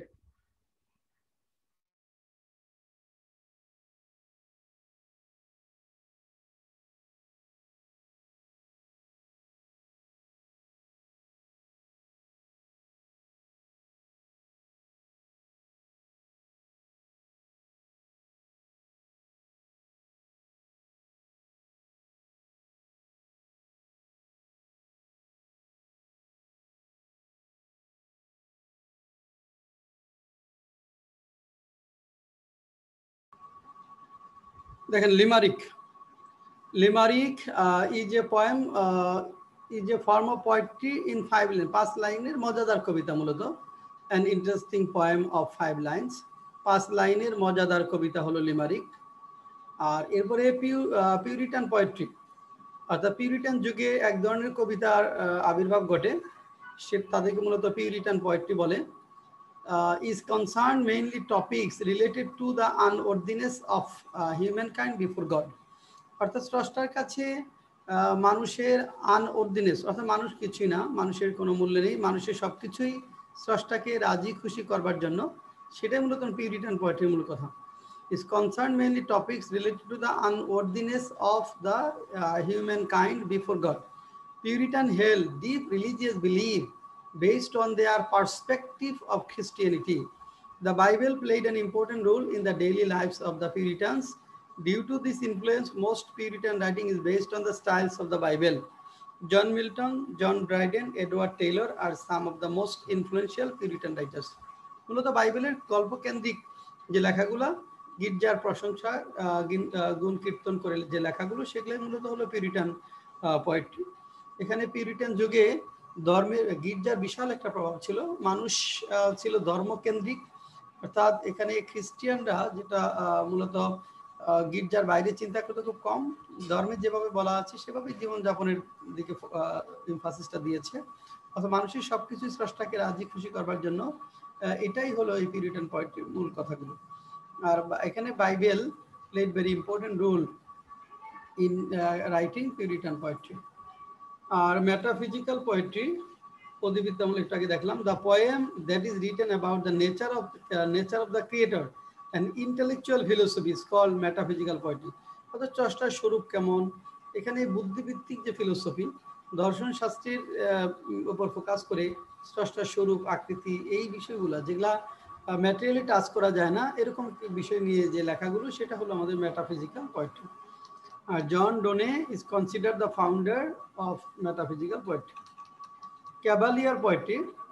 The Cavalier poets were the members of the aristocracy and supported King Charles I. The King Charles I শাসনামলে, কিং চার্লস দ্য ফার্স্টের শাসনামলে 3 ধরনের কবিতার উদ্রেক হয়। একটা হলো মেটাফিজিক্যাল পোয়েট্রি, যেখানে বাইবেল কেন্দ্রিক যে লেখাগুলো ছিল, বাইবেল বিশাল একটা রোল প্লে করে। আর মেটাফিজিক্যাল পোয়েট্রি, এটা স্রষ্টার স্বরূপ, তার যে বুদ্ধিভিত্তিক লেখাগুলো দর্শন শাস্ত্রকে ফোকাস করে। আর এটা হলো ক্যাভালিয়ার পোয়েট্রি, এটা হলো personal sensual emotion, personal love, এই বিষয়গুলোর ফোকাস করে মূলত লেখা হয়েছে cavalier poetry. Cavalier poetry, the cavalier poets were the members of the aristocracy, তারা ছিল সমাজের অভিজাত সম্প্রদায়ের অন্তর্ভুক্ত, and supported King Charles the First, and King Charles ফার্স্টের সমর্থন করত। They were known as royalists. Many of the Cavalier poems centered on sensual, romantic love and worldly affairs. Most of the prominent Cavalier poets were Thomas Carew, Richard Lovelace, and Robert Herrick. ক্যাভালিয়ার পোয়েট্রির মূল কথা ছিল যে Charles the ফার্স্টের শাসনামলে কিছু লেখক ছিলেন যারা প্রচলিত ধর্মীয় চিন্তার বাইরে গিয়ে ব্যক্তিগত যে romantic love and worldly affair, বৈশ্বিক বিষয়, সেন্সুয়াল যে বিষয়গুলো আছে, সেগুলোকে উপস্থাপন করে তারা মূলত কবিতা লিখতেন। তাদের পক্ষে কবিতা লেখাগুলো সহজ ছিল এই কারণে, কারণ তারা ছিলেন সমাজে প্রভাবশালী এবং রাজার ছত্রছায়ায় তারা থাকতেন, মূলত রাজা তাদেরকে সুরক্ষা দিত। তা না হলে ওই সময়টাতে ধর্মীয় চিন্তার বাইরে গিয়ে ব্যক্তিগত প্রেম ভালোবাসা নিয়ে লেখালেখিটা অনেক কঠিন ছিল। Blank verse, অমৃতাক্ষর ছন্দ। Blank verse is verse without rhyme যেখানে ছন্দের কোনো মিল থাকবে না, specially one which uses iambic pentameter, যেখানে আয়াম্বিক পেন্টামিটার ইউজ করা হয় blank ভার্সে। Blank verse poetry has no fixed number of lines. Hamlet is a perfect example of blank verse written in iambic pentameter. Blank verse, iambic pentameter একটু পরে আসি। Free verse দেখেন, is open form of poetry, i.e. poetry that does not rhyme or have a regular meter। এখানে rhyme মানে regular মিটারও থাকবে না, এখানে মিটারটাও থাকবে না। Walt Whitman is known as the father of free verse in English poetry. The noiseless patient spider by Walt Whitman is an example of free verse. Iambic pentameter, then iambic pentameter is a line of verse with 5 metrical feet. এখানে 5 metrical feet 5 শব্দের শ্লোকের একটা। Sir হ্যাঁ sir Walt হুইটম্যানের এটার নাম কি sir? Noiseless patient spider, এ noiseless patient spider. Spider, এটা হচ্ছে এর উদাহরণ ফ্রি ভার্সের। ফ্রি ভার্সে লেখা, হ্যাঁ। স্যার এগুলো কি আপনার বইয়ে আছে? এগুলো আমাদের বইতে নেই। এটা এই পাঠটুকু এখন যেটা দেখাচ্ছি, আগেরটুকু ছিল ওই যে কতগুলো সংজ্ঞা ছিল, এইটুকু বইতে নাই এখন যেটা দেখাচ্ছি। এই জন্য শীটগুলোই পড়বেন, শীটে একটু রিভাইজড ফর্মে আছে, বইতেও অনেক কিছুই এখানকার পাবেন না, নতুন কিছু আছে এখানে। Iambic pentameter is a line of verse with 5 metrical feet, is consisting of one short unstressed syllable following by one long or stressed syllable। দেখেন iambic pentameter এর ক্ষেত্রে একটা থাকবে আমাদের আনস্ট্রেসড সিলেবল, তারপরে থাকবে stressed syllable. Many Shakespeare's works are often used as great example of iambic pentameter। যেমন for example the word remark, দেখেন এই রিমার্কের মধ্যে আমরা যে ভাগ করি রিমার্ক, রিমার্ক পরে মার্কটা হলো স্ট্রেসড সিলেবল আর রিটা হলো আনস্ট্রেসড সিলেবল। অর্থাৎ এখানে দুইটা সিলেবল থাকবে, একটা থাকবে আনস্ট্রেসড, প্রথমটা থাকবে আনস্ট্রেসড, পরেরটা থাকবে স্ট্রেসড। একটার উপর কম চাপ জোর প্রয়োগ করা হবে, আরেকটার উপর জোর প্রয়োগ করা হবে বেশি, হ্যাঁ সেটা হলো মূলত আয়াম্বিক পেন্টামিটার। আর এটা বার্ডস উইথ 5 মেট্রিক্যাল ফিট, 5টা মেট্রিক্যাল ফিট থাকবে, যেটা প্রথমটা থাকবে আনস্ট্রেসড সিলেবল আর দ্বিতীয়টা থাকবে স্ট্রেসড সিলেবল। তারপর দেখেন এখানে consist of 2 syllables। Re is the unstressed syllable while mark is stressed syllable stressed with stronger emphasis। Simile, the comparison of unlike things using the words like or as known to be simile। দেখেন the comparison of unlike things, দুইটা অসম জিনিসের মধ্যে তুলনা করা হবে, দুইটা অসম জিনিসের মধ্যে তুলনা করা হবে, এবং সেই তুলনার ক্ষেত্রে শব্দ যেগুলো ব্যবহৃত হবে সে লাইক অর অ্যাজ, লাইক অথবা অ্যাজ ব্যবহার করে দুটি অসম জিনিসের মধ্যে তুলনা করা হয়, সেটা হলো simile. My heart is like a singing bird, singing bird, হার্টের সাথে সিঙ্গিং বার্ডের তুলনা করা হলো লাইক এনে। হার্ট এক ধরনের, আবার সিঙ্গিং বার্ডটা আরেক ধরনের। He is as cunning as a fox, সে স্ট্রিগালের মতোই ধূর্ত। তাহলে ব্যক্তিকে ফক্সের সাথে তুলনা করা হচ্ছে, ব্যক্তিকে ফক্সের সাথে তুলনা করা হচ্ছে যেখানে অ্যাজ এর ব্যবহারের মাধ্যমে। He is as cunning as a fox, দুইটা অসম জিনিস এর তুলনা করা হচ্ছে লাইক এবং অ্যাজ এর মাধ্যমে, সেটা হলো আমাদের সিমিলি। মেটাফর, দৃষ্টান্ত বা রূপালঙ্কার, an expression that describes a person or object by referring to something that is considered to have similar characteristics to that person or object। দুইটা সমজাতীয় ব্যক্তি বা বস্তু বা জিনিসের তুলনা যখন করা হয় তাদেরকে আমরা বলবো মেটাফর তুলনার ক্ষেত্রে। আর এই ক্ষেত্রে অ্যাজ এবং লাইকের ব্যবহারটা থাকবে না, অ্যাজ এবং লাইক এখানে থাকবে না। তাহলে an expression that describes a person or object by referring to something that is considered to have similar characteristics to that person or object। মেটাফরের ক্ষেত্রে অ্যাজ বা লাইক বসে না। যেমন the mind is an ocean, দেখেন মন এবং ocean, মনের যেমন বিশালতা হয়, ওশান সমুদ্রের বিশালতা হয়, দুইটা বিশাল জিনিসের তুলনা করা হচ্ছে, এখানে অ্যাজ বা লাইক নেই। Alliteration, the occurrence of the same consonant or same sound, দেখেন দ্য অকারেন্স আবির্ভাব, same consonant or same sound, একই কনসোনেন্ট অথবা একই শব্দ, the occurrence of same consonant or same sound at the beginning of adjective or closely connected words। at the beginning of adjective অর্থাৎ closely connected words এ একই consonant বা একই শব্দের যখন নিয়ে গঠিত হবে সেটি হলো আমাদের অ্যালিটারেশন। যেমন দেখেন মেক অর মার, প্রথম শব্দটা এম আছে, দ্বিতীয় শব্দের শুরুতে এম আছে। she shells down by the seashore, প্রত্যেকটা এস আছে শব্দের শুরুতে, তাহলে এটাই হলো অ্যালিটারেশন।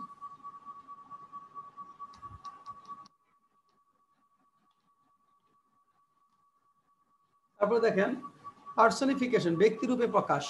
কোন অব্যক্তিকে ব্যক্তিরূপে প্রকাশ করাকে পার্সনিফিকেশন বলে। অব্যক্তি কোনো বিষয়কে, জিনিসকে, কোনো গল্পকে বা বিষয়বস্তুকে ব্যক্তিরূপে যখন প্রকাশ করা হয় তখন তাকে বলা হয় personification. The technique of treating non living things, non living যেগুলো লিভিং থিংস না, অ্যাজ হিউম্যান, তাদেরকে মানুষ হিসেবে ট্রিট করাটাই হলো personification. For example, when all at once I saw a crowd, a host of golden daffodils। দেখেন এখানে daffodils কবিতায় রবার্ট হেরিক এখানে ড্যাফোডিলসকে ক্রাউডের সঙ্গে তুলনা করেছেন। ক্রাউড মানে জনতার ভিড়, মানুষের ভিড়, তাহলে এখানে ড্যাফোডিলসকে ক্রাউডের সাথে তুলনা করেছেন, এটা হলো personification. লিমারিক is a form of humorous verse of 5 lines, 5 লাইনের মজাদার কবিতা। For example, there was a small boy of Quebec by Rudyard Kipling। ট্রাজিকমেডি, tragicomedy is a literary genre that blends aspects of both tragic and comic forms, most often seen in dramatic literature। অর্থাৎ এখানে tragicomedy is a literary genre that blends aspects of both tragic and comic forms। একটা ড্রামার মধ্যে যখন tragic elements গুলো থাকে আবার comic elements গুলো থাকে, দুইটা এলিমেন্টস এর সমন্বয় হয়, শুধু হাসির বিষয় না, এখানে দুঃখ পাওয়ার বিষয় থাকে, সেই ড্রামাগুলোকে মূলত আমরা ট্রাজিক কমেডি বলবো, সেই কমেডিগুলোকে বলা হয় tragic comedy. The term can variously describe either a tragic play which contains enough comic elements to lighten the overall mood or a serious play with a happy ending. For example, The Merchant of Venice by William Shakespeare, Waiting for Godot by Samuel Beckett, The Caretaker by Harold Pinter, The Winter's Tale by William Shakespeare, এগুলো হলো আমাদের tragic comedy. স্ট্যানজা, poetry. স্ট্যানজা মানে কি? শ্লোক। In a poetry, stanza is a group of lines forming the basic recurring metrical unit in a poem. Group of lines. A group of 2 lines is called couplet. A 3-line stanza is called tercet. A 4-line stanza is called quatrain. A 5-line stanza is called quintain. Lyric poetry, গীতি কবিতা। Sir তাহলে স্ট্যানজা কি কাকে বলে sir? বাংলায় বললে sir বলা যায় কোনটা? স্ট্যানজা বার্ডস হলো শ্লোক, আর স্ট্যানজাটা হলো আপনার এটা poetry stance, group of lines. এখানে ওই গ্রুপ অফ লাইন্স মূলত কতগুলো লাইন, হ্যাঁ, যেমন ধরেন আপনি স্ট্যানজার ক্ষেত্রে একই এরকম মিল আছে, এরকম তিনটা লাইন করে একটা কবিতা এগিয়েছে। প্রথম 3 লাইন এক ধরনের, তারপর আবার 3 লাইন, আবার 3 লাইন, এরকম ভাগ, অথবা 4 লাইন করে একরকম, আবার পরে 4 লাইন, এরকম ভাগ করে, অথবা 2 লাইন করে এক ধরনের সেন্স দিয়ে পরে 2 লাইনে আরেক ধরনের সেন্স। এটা হলো মূলত স্ট্যানজা। তো 2 লাইনের যেটা হলো সেটা কোপলেট, 3 লাইন যদি হয় টারসিট, 4 লাইন হলে কোয়াট্রেইন, আর 5 লাইন হলে quintain. Lyric poetry is a formal type of poetry which expresses personal emotions or feelings typically spoken in the first person. Some of the best examples of lyric poetry are sonnets. দেখেন এখানে lyric পোয়েমের কথা যেটা বলা হলো, ছন্দের মিলের কথাটা এখানে বলে নাই, এটা ম্যান্ডেটরি না। তাহলে লিরিক পোয়েট্রি হলো ফর্মাল টাইপ অফ পোয়েট্রি, যেগুলা সত্যিকারের মানে আনুষ্ঠানিক কবিতা, কবিতার সব বৈশিষ্ট্য হোল্ড করে, যেখানে expresses personal emotions and feelings, এখানে ব্যক্তির ইমোশন এবং ফিলিংস গুলো তুলে ধরা হয়। Typically spoken in the first person, অর্থাৎ এখানে ফার্স্ট পার্সনে থাকবে, অর্থাৎ এখানে আই বা উই দ্বারা লেখা হবে, আই বা উই দ্বারা সাধারণত লেখা হবে। Some of the best examples of lyric poems are sonnets. আবার বলছি, lyric is formal type of poetry which expresses personal emotions or feelings, ব্যক্তিগত ইমোশন বা ফিলিং যেগুলো আছে যেগুলো ফার্স্ট পার্সনে বলা হয়, সেটাই মূলত হলো আমাদের লিরিক পোয়েট্রি। ফার্স্ট পার্সনে উল্লেখ থাকতে হবে, মানে আই অথবা উই, সাধারণত উই করে, আই বা উই এর উল্লেখ করেই সাধারণত সেগুলো লেখা হয়। আপনি যদি বলেন, দেখেন এখানে কবর কবিতা যদি আমরা যাই বাংলায়, এখানে তো দাদির কবর ডালিম গাছের তলে, 30 বছর ভিজিয়ে রেখেছি দই নয়নের জলে, এটা অনুবাদ যদি করেন, এই যে 30 বছর ভিজে রেখেছে 2 নয়নে, তখন কিন্তু আই আসবে, তাই না? I have kept it separated for the last 30 years. এই যে আই চলে আসলো, তার মানে এই 30 বছর ভিজিয়ে রেখেছে, কে রেখেছে? লেখক রেখেছে, তাহলে এগুলো ফার্স্ট পার্সনে লেখা হবে। তাহলে লিরিক পয়েম হলো যে formal type of poetry which expresses personal emotions or feelings typically spoken in the first person. Verse drama. Verse drama is any drama in which the dialogue is written in verse lines. For a very long period, verse drama was the dominant form of drama in Europe. Almost all of Shakespearean drama are written in verse. Verse drama is particularly associated with seriousness of tragedy, providing an artistic reason to write in this form, as well as the practical one that verse lines are easier for the actors to memorize exactly. Verse ড্রামাটা দীর্ঘ সময় ধরে প্রচলিত ছিল, কারণ এখানকার যে শ্লোকগুলো, শব্দগুলো, এগুলো মুখস্থ রাখার সুবিধা হতো। যেহেতু ড্রামার ক্ষেত্রে, প্লের ক্ষেত্রে এগুলা মুখস্থ রাখার একটা বিষয় ছিল। নাট্যে যখন রূপান্তরিত করা হয় সেখানে মুখস্থ করে আবার ডায়ালগুলো বলতে হয়, কাজে ওটা এমনভাবে মুখস্থ করতে হয় যেন সেগুলো আপনার মনে থাকে। এবং এই জন্য মূলত ভার্স ড্রামাটা প্লের ক্ষেত্রে খুব গুরুত্বপূর্ণ ভূমিকা পালন করেছে বিংশ শতাব্দীতে। আচ্ছা, in the second half of the 20th century, বিংশ শতাব্দীর দ্বিতীয়ার্ধে এটা verse drama fail almost completely out of fashion. Verse drama এরপরে জনপ্রিয়তা হারিয়ে ফেলেছে। এরপরে অ্যালিটারেটিভ verse. Alliterative verse is a form of verse that uses alliteration as the principal ornamental device to help indicate the underlying metrical structure and opposed to other devices such as rhyme. The Old English epic Beowulf, as well as most other English poetry, use alliterative. So alternative verbs লাগবে না, তার alliterative verbs একটু definition দেখে রাখেন। ড্যাকটিলিক hexameter লাগবে না। অনোমেটোপিয়া দেখেন, অনোমেটোপিয়া অনুকার শব্দ, a figure of speech in which the sound of words and phrases suggest the sense. For example, the rustling leaf kept me awake, the wounded soldier groaned. এখানে অনুকার শব্দ, যেমন এখানে wounded soldier groaned, আহত সৈনিকটা গুনগুনাচ্ছিল বা গুনগুনিয়েছিল।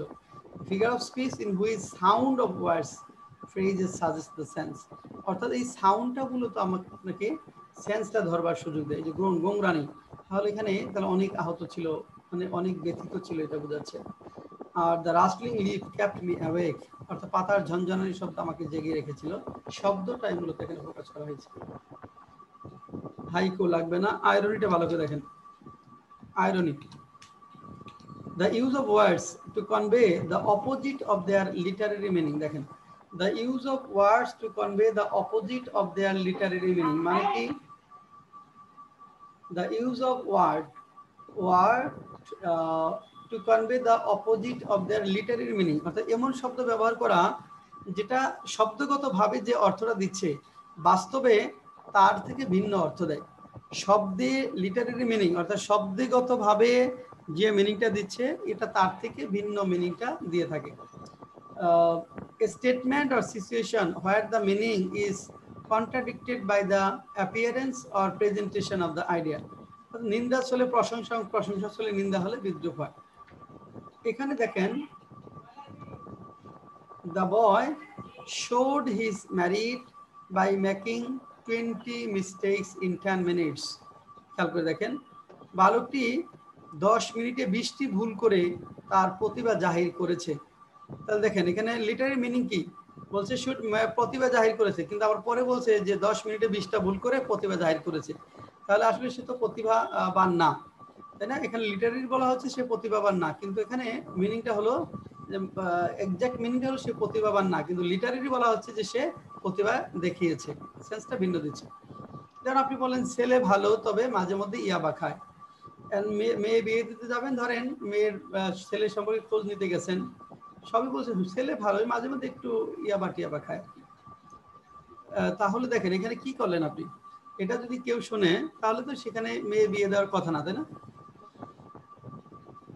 তার মানে ছেলে ভালো কিন্তু মাঝে মধ্যে ইয়াবা খায়, এটা মানে হলো যে আপনি লিটারারি যে মিনিং সেটা থেকে বাস্তবে সেন্স যেটা সেটা সম্পূর্ণ ডিফারেন্ট। অক্সিমোরন, বিপরীত অলঙ্কার। Oxymoron, A figure of speech in which incongruous or contradictory terms appear side by side.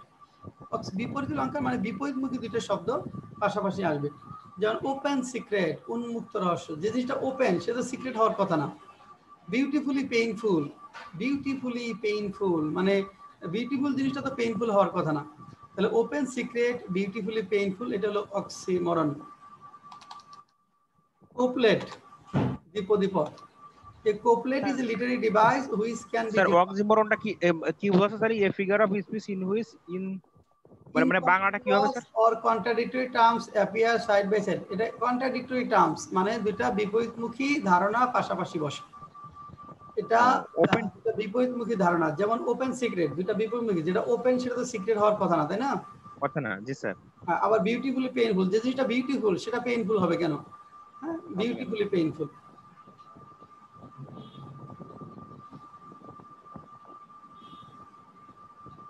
এখন দেন ওপেন সিক্রেট বলা হচ্ছে উন্মুক্ত রহস্য। যে বলা হয় যে bribe is open secret in many offices in our country.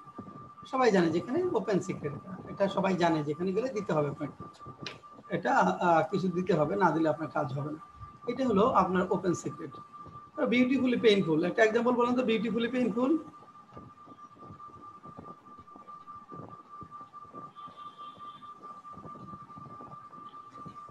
Beautifully painful sir পদ্ম ফুল। হ্যাঁ, পদ্ম ফুল। পদ্ম ফুল বিউটিফুলি, পদ্ম ফুলে কি কাটা আছে? জি স্যার। পদ্ম ফুলে কাটা আছে? জি sir. Beautifully painful, beautifully painful, হ্যাঁ হতে পারে। আর পদ্ম ফুলে কাটা আছে? হ্যাঁ, পদ্ম ফুলে কি কাটা আছে? জানি পদ্ম ফুলে তো কাটা, কদম ফুলে কাটা আছে, কদম না, আপনার শিমুল ফুলে কাটা আছে। স্যার পদ্ম ফুলেও কাটা আছে স্যার। স্যার আমি কখনো শুনি নাই পদ্ম ফুলে কাটা আছে। স্যার আমি দেখিও নাই, আমি তো অনেক দেখেছি পদ্ম ফুল, কিন্তু কখনো কাটা দেখি। কাটা আছে কি বলেন? এটা পানিতে হয় না, এটা পদ্ম ফুলে কাটা কই? জি স্যার। আমি শুনলাম আজকে। যাই হোক, এখন ধরেন বিউটিফুলি পেইনফুল আমরা অনেকেই বলতে শুনি। ধরেন কিছু কিছু ছেলেরা আছে দেখবেন যে বিয়ে করার সময় খালি বিউটিফুল মেয়েদেরকে খোঁজে, মানে যত বিউটিফুল, বিয়ের পরে কয় যে সিদ্ধান্তটা ভুল হয়েছে, মানে লাইফটা বিষিয়ে উঠেছে। এই যে বিউটিফুলি পেইনফুল মানে সুন্দরী মেয়ে, হ্যাঁ মানে মেয়েরা সবাই না, কিছু কিছু ক্ষেত্রে এরকম শুনি যে অনেক ছেলেরা বলে যে বিয়ে করার ক্ষেত্রে সবচেয়ে বিউটিফুল মেয়ে খোঁজে, বিয়ের 2 মাস পরেই বলে যে সিদ্ধান্তটা ভুল হয়েছে। হ্যাঁ, মানে এই যে এটা হলো বিউটিফুলি পেইনফুল বলতে পারেন আপনি। সবাই যে এরকম হবে তা না, কিছু কিছু ক্ষেত্রে এরকম ঘটে। Next,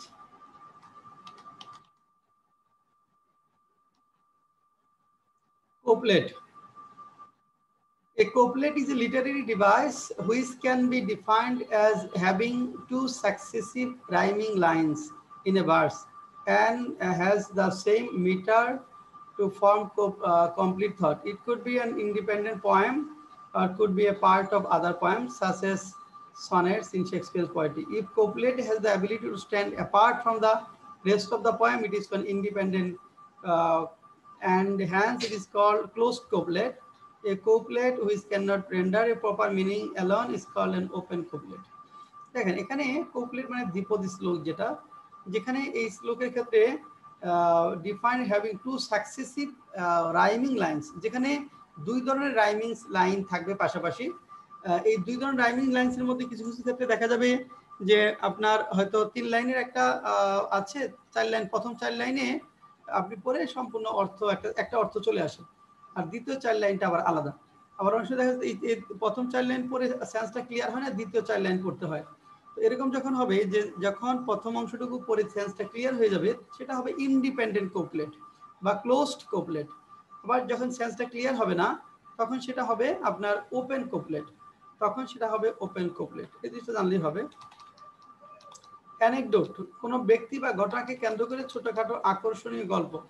A short and humorous funny story about a real or event person.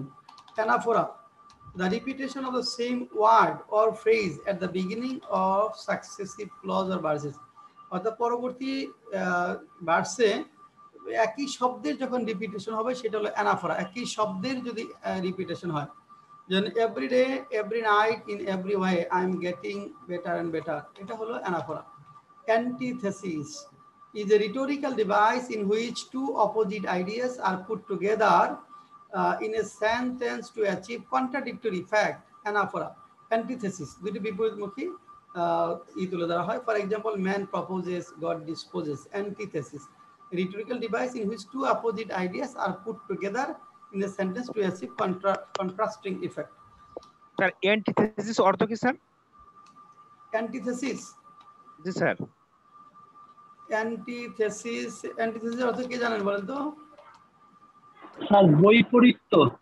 হ্যাঁ, অ্যান্টিথেসিস বৈপরীত্য, ঠিক আছে। অ্যান্টিথেসিস বৈপরীত্য, হ্যাঁ বৈপরীত্য। ওকে, ওই যেমন মানুষ চায় এক, সৃষ্টিকর্তা করে আরেক, antithesis.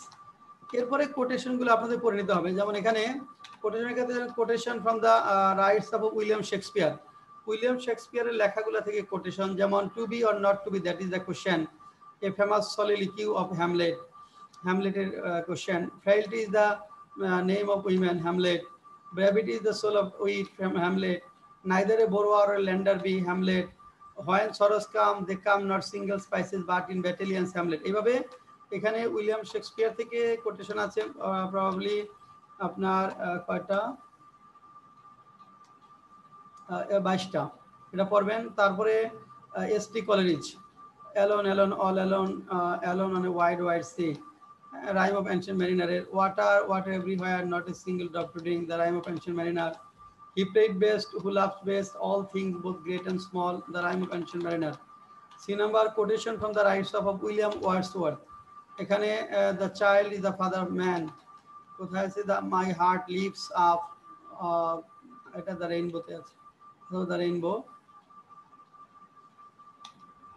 In the above line the poet wants to say that man is the product of his habits and behavior developed in childhood, অর্থাৎ শিশুকালে যে আচরণগুলো মানুষের মধ্যে ডেভেলপ করা হয় সেগুলাই তার মধ্যে সারা জীবন থেকে যায়, ফুটে ওঠে, ওইটাই সে চিন্তা করে।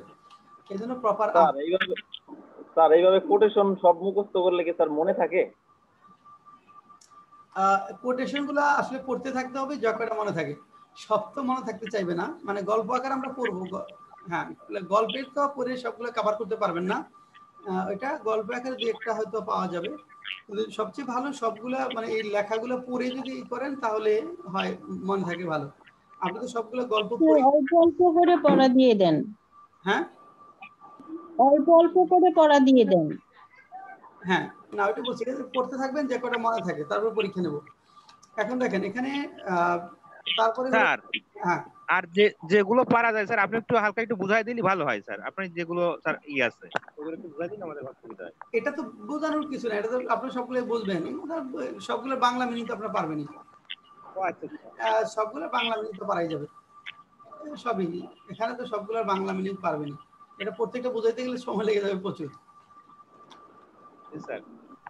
এখানে দু একটা তারপরে দেখেন এখানে কোনটা কোনটা করতে হবে সেটা আমি বলে দিই বরং সবগুলো। যেমন উইলিয়াম শেক্সপিয়ার থেকে দেখেন, উইলিয়াম শেক্সপিয়ারের সবগুলো পড়বেন। সি নাম্বারে উইলিয়াম ওয়ার্ডসওয়ার্থের থেকে এখানে আপনি 8টা তো 8টা সবগুলোই পড়েন। টিবি শেলির থেকে 8টা পড়তে হবে। জন কিটস,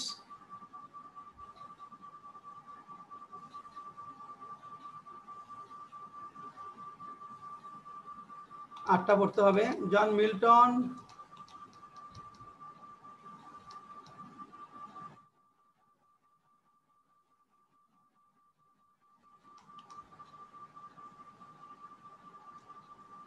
এখানে বাদ দেওয়া যায় না, 8টা 10টা তো পড়তেই হয়। আলেকজান্ডার পোপ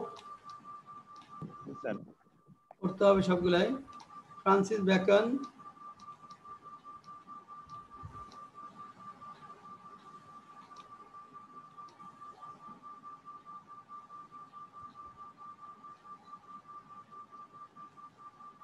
ফ্রান্সিস বেকন 1 থেকে 7 পর্যন্ত পড়বেন। তারপরে আবার 7-এর পরে 9, 9, 10, 12, 14,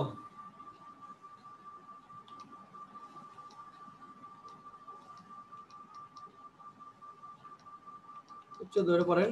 তারপরে অ্যারিস্টটল থেকে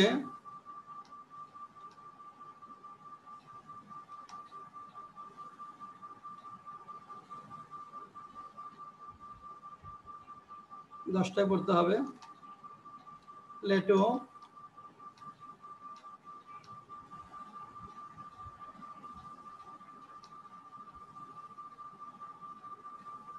প্লেটোর ক্ষেত্রে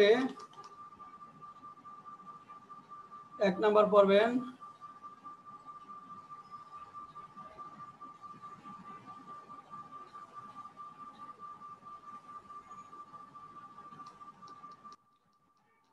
এক পড়বেন, 7 পড়বেন, 8 পড়বেন, 9 পড়বেন।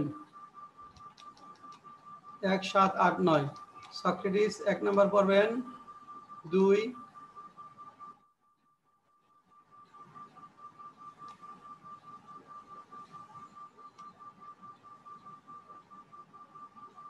4, 9।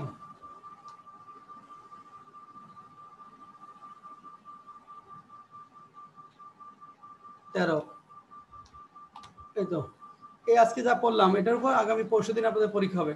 অর্থাৎ ওই যে ওখানে 40টা লেখকের নাম এবং তাদের উপাধি আর লিটারি টার্মস এবং কোটেশন, এটার উপর বুধবারে আমরা পরীক্ষা নেব।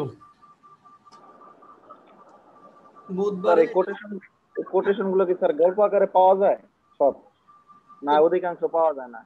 এটা ফুল স্টোরিটা পড়লে পাবেন, পুরো গল্পটা পড়লে, প্লেস সামারি পড়লে পাবেন না, পুরো স্টোরিটা পড়লে পাবেন। আমার মনে হয় না যে এই 1-2 নাম্বারের জন্য ওটা দরকার আছে। এটা এখন যাদের পড়ার অভ্যাস আছে। আজকের পরীক্ষার স্যার সলিউশন? হ্যাঁ দিচ্ছি, পরীক্ষার সলিউশন দিচ্ছি। যারা আপনারা কারেকশনের পরীক্ষাটা দিয়েছেন ওটা দিচ্ছি এখন সলিউশন। আপনারা যারা পরীক্ষাটা দিয়েছেন আনসারটা মিলাই নেন।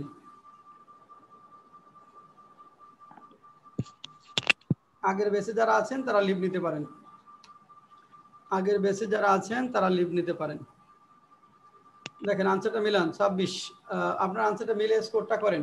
জি স্যার। আসসালামু আলাইকুম স্যার। আসসালাম। হ্যাঁ, আপনারা আনসারটা মিলে স্কোরটা করেন, তারপরে সমস্যাগুলো আলোচনা করব। হ্যাঁ।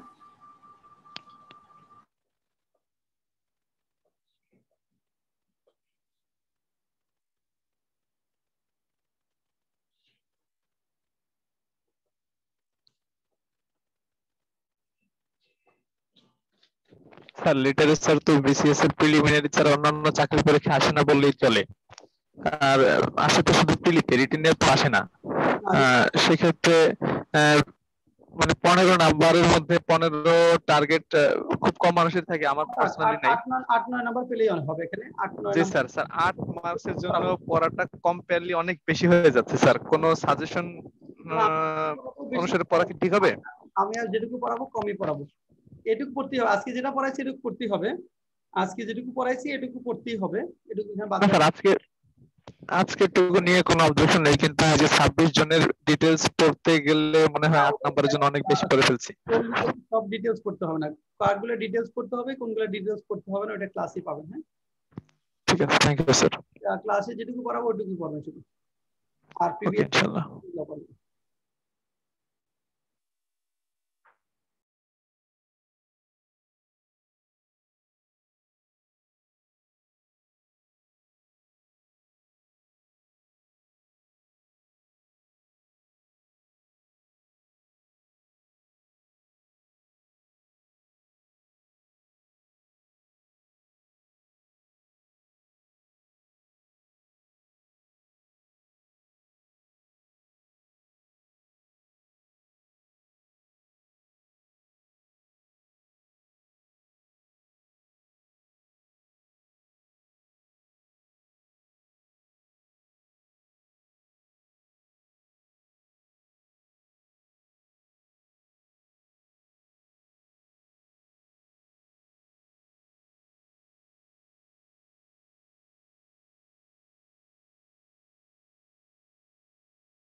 স্যার হয়েছে।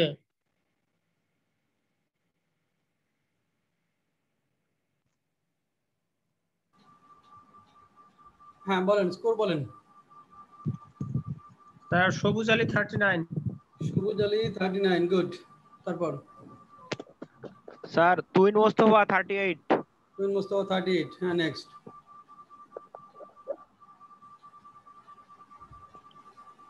Sir Farhana 35। Farhana 35, next.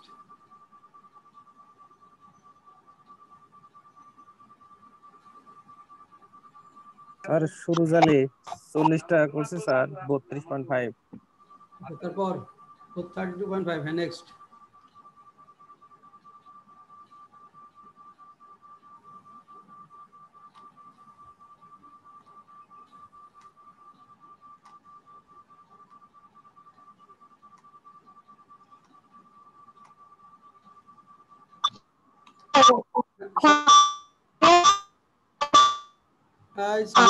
Mute করে রাখেন। আচ্ছা সমস্যাগুলো বলেন, 1 থেকে 5 পর্যন্ত কোনটা কোনটা সমস্যা, from 1 to 5। 4 number.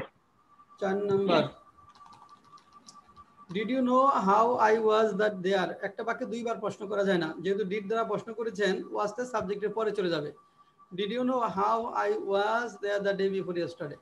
Did you know how I was the day before yesterday. Sir D number কেন হয় নাই? নাম্বার অফ স্টুডেন্টস ওয়্যার হবে, এ নাম্বার অফ এর পরে প্লুরাল ভার্ব বসে। দি নাম্বার অফ এর পরে singular verb, A number of এর পরে প্লুরাল ভার্ব হয়। Next, up two 10।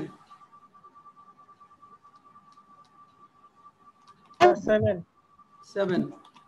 He feels comparatively better হবে না, একটা বাক্যে দুইবার তুলনা করা যাবে না। বেটার মানেই কম্পারেটিভ ফর্ম, এখানে কম্পারেটিভলি বাদ যাবে। আর can not help, could not হেল্পের পরে জিরান্ড হয়, এখানে সেইং হতে হবে। Could not help saying. It is high time we should, high টাইমের পরে ভার্বের পাস্ট ফর্ম, তাহলে এখানে নান অফ দ্য অ্যাবাভ, কোনোটাই না। Next 8 number. 8 নাম্বার। 50 miles আর long distance, 50 kilometers of route was constructed। এখানে 50 miles একক দূরত্ব, প্লুরাল একক দূরত্ব সিঙ্গুলার হয়, একক দূরত্ব আপনার সিঙ্গুলার হয়, তাহলে 50 miles is a long distance হবে। আর 50 kilometers of route এটা ওয়্যার কনস্ট্রাক্টেড, এটা একক দূরত্ব না, এটা রাস্তা, এটা ওয়্যার হতে হবে। আর a little number of students হবে না, a small number of students, নাম্বারের ক্ষেত্রে স্মল নাম্বার হয়, এখানেও none of the above. Next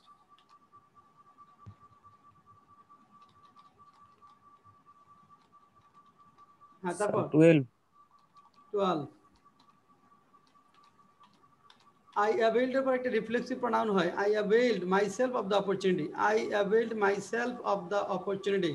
He absented himself হতে হবে, he signed the paper, ঠিক আছে, সাইন এর পরে অন হয় না। ডি নাম্বার, মেট এর পরে উইথ হয় না, ডি নাম্বার ভুল। I met one of my old friend last year, with বাদ যাবে। 17। He expelled for copying, he was expelled হবে, তাকে বহিষ্কার করা হয়েছে, প্যাসিভ হতে হবে। He can talk English না, he can speak, ভাষার ক্ষেত্রে স্পিক হয়। The beggar asked for an alms হবে না, for alms। Neither of these two women is to be trusted, neither শব্দটা সিঙ্গুলার, তাহলে is to be trusted, ঠিক আছে। নেক্সট 17। কত? 15। 15। ইনসিস্টেড পর অন হয়, he insisted on doing this হবে। Please tell me what you want হবে, whatever do হবে না, imperative sentence. Lucky is a lawyer like her father, how many people were in the room, এখানে Lucky is a lawyer as her father, পেশা বোঝাতে as হবে, as her father. আর how many people were there in the room, এখানে দেয়ারের পর একটা ঠিক আছে, ওয়ার ঠিক আছে। Next up to 20।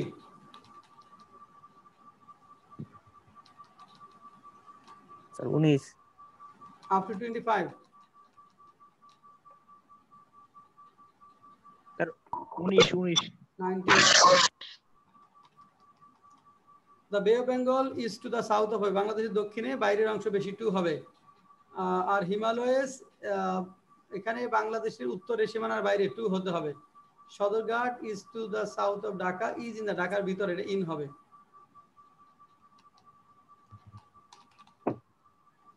up to 25।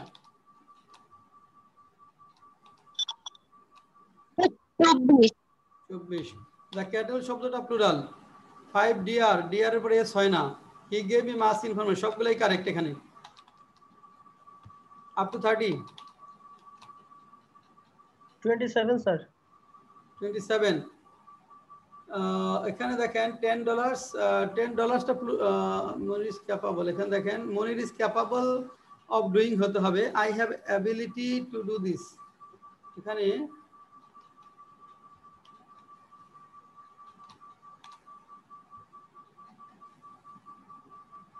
Answer কোনটা দিছি? 27 এর বি দেখেন তো স্যার এ দিছেন। $10 is all I can afford. $10 এটা অ্যামাউন্ট তো, $10 এটা is all I can afford.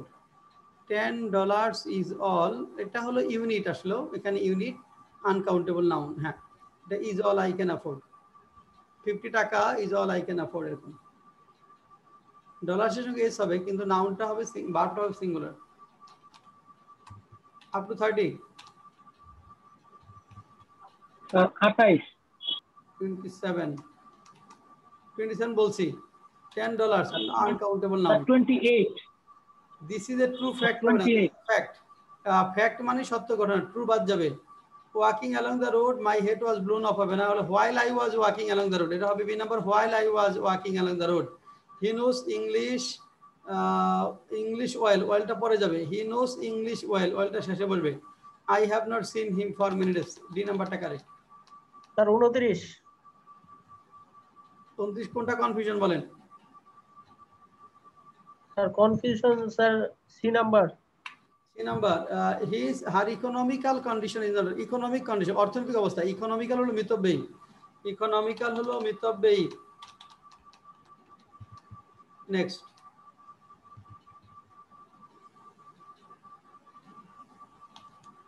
Up to 35। Sir 37। 35 কোনটা কনফিউশন? 35 এ স্যার এটা আমি দেই নাই স্যার। এনজয় এর পরে একটা রিফ্লেক্সিভ প্রনাউন হয়। We enjoyed ourselves A lot in the party last night, enjoy এর পরে একটা রিফ্লেক্সিভ প্রনাউন বসে। 37 have the habit of morning walk, imperative sentence, have দিয়ে শুরু হয়েছে, ইম্পারেটিভ সেন্টেন্স মূল ভার্ব দ্বারা শুরু হবে। Have the habit of morning walk, সকালে হাঁটার অভ্যাস করুন, এটা কারেক্ট। Next, up to 40। নাই স্যার। Up to 45।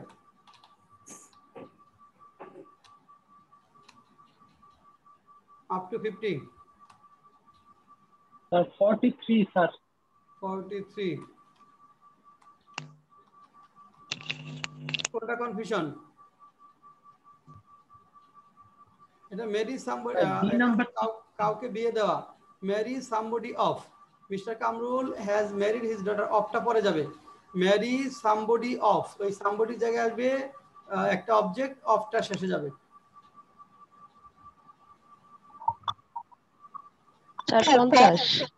কত?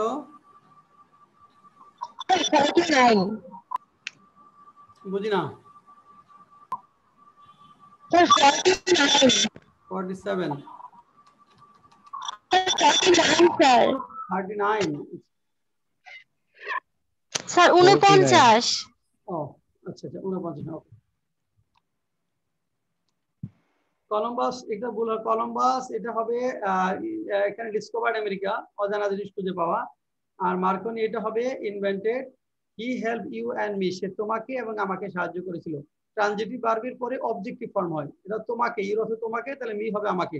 তাহলে between you and me nobody should go. প্রিপজিশনের পরে প্রনাউন সাবজেক্টের অবজেক্টিভ ফর্ম হবে, ট্রানজিটিভ ভার্বের পরে অবজেক্টিভ ফর্ম। তাহলে শুধু ডি নাম্বারটা কারেক্ট। স্যার 50।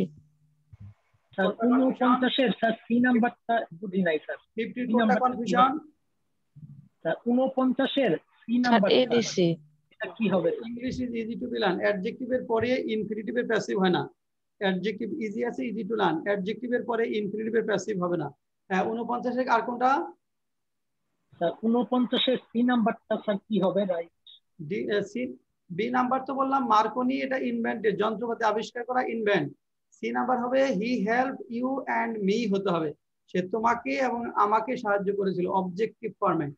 আর বিটুইন প্রিপজিশনের পরে প্রনাউনের অবজেক্টিভ ফর্ম হয়, এজন্য between you and me nobody should go. শেষ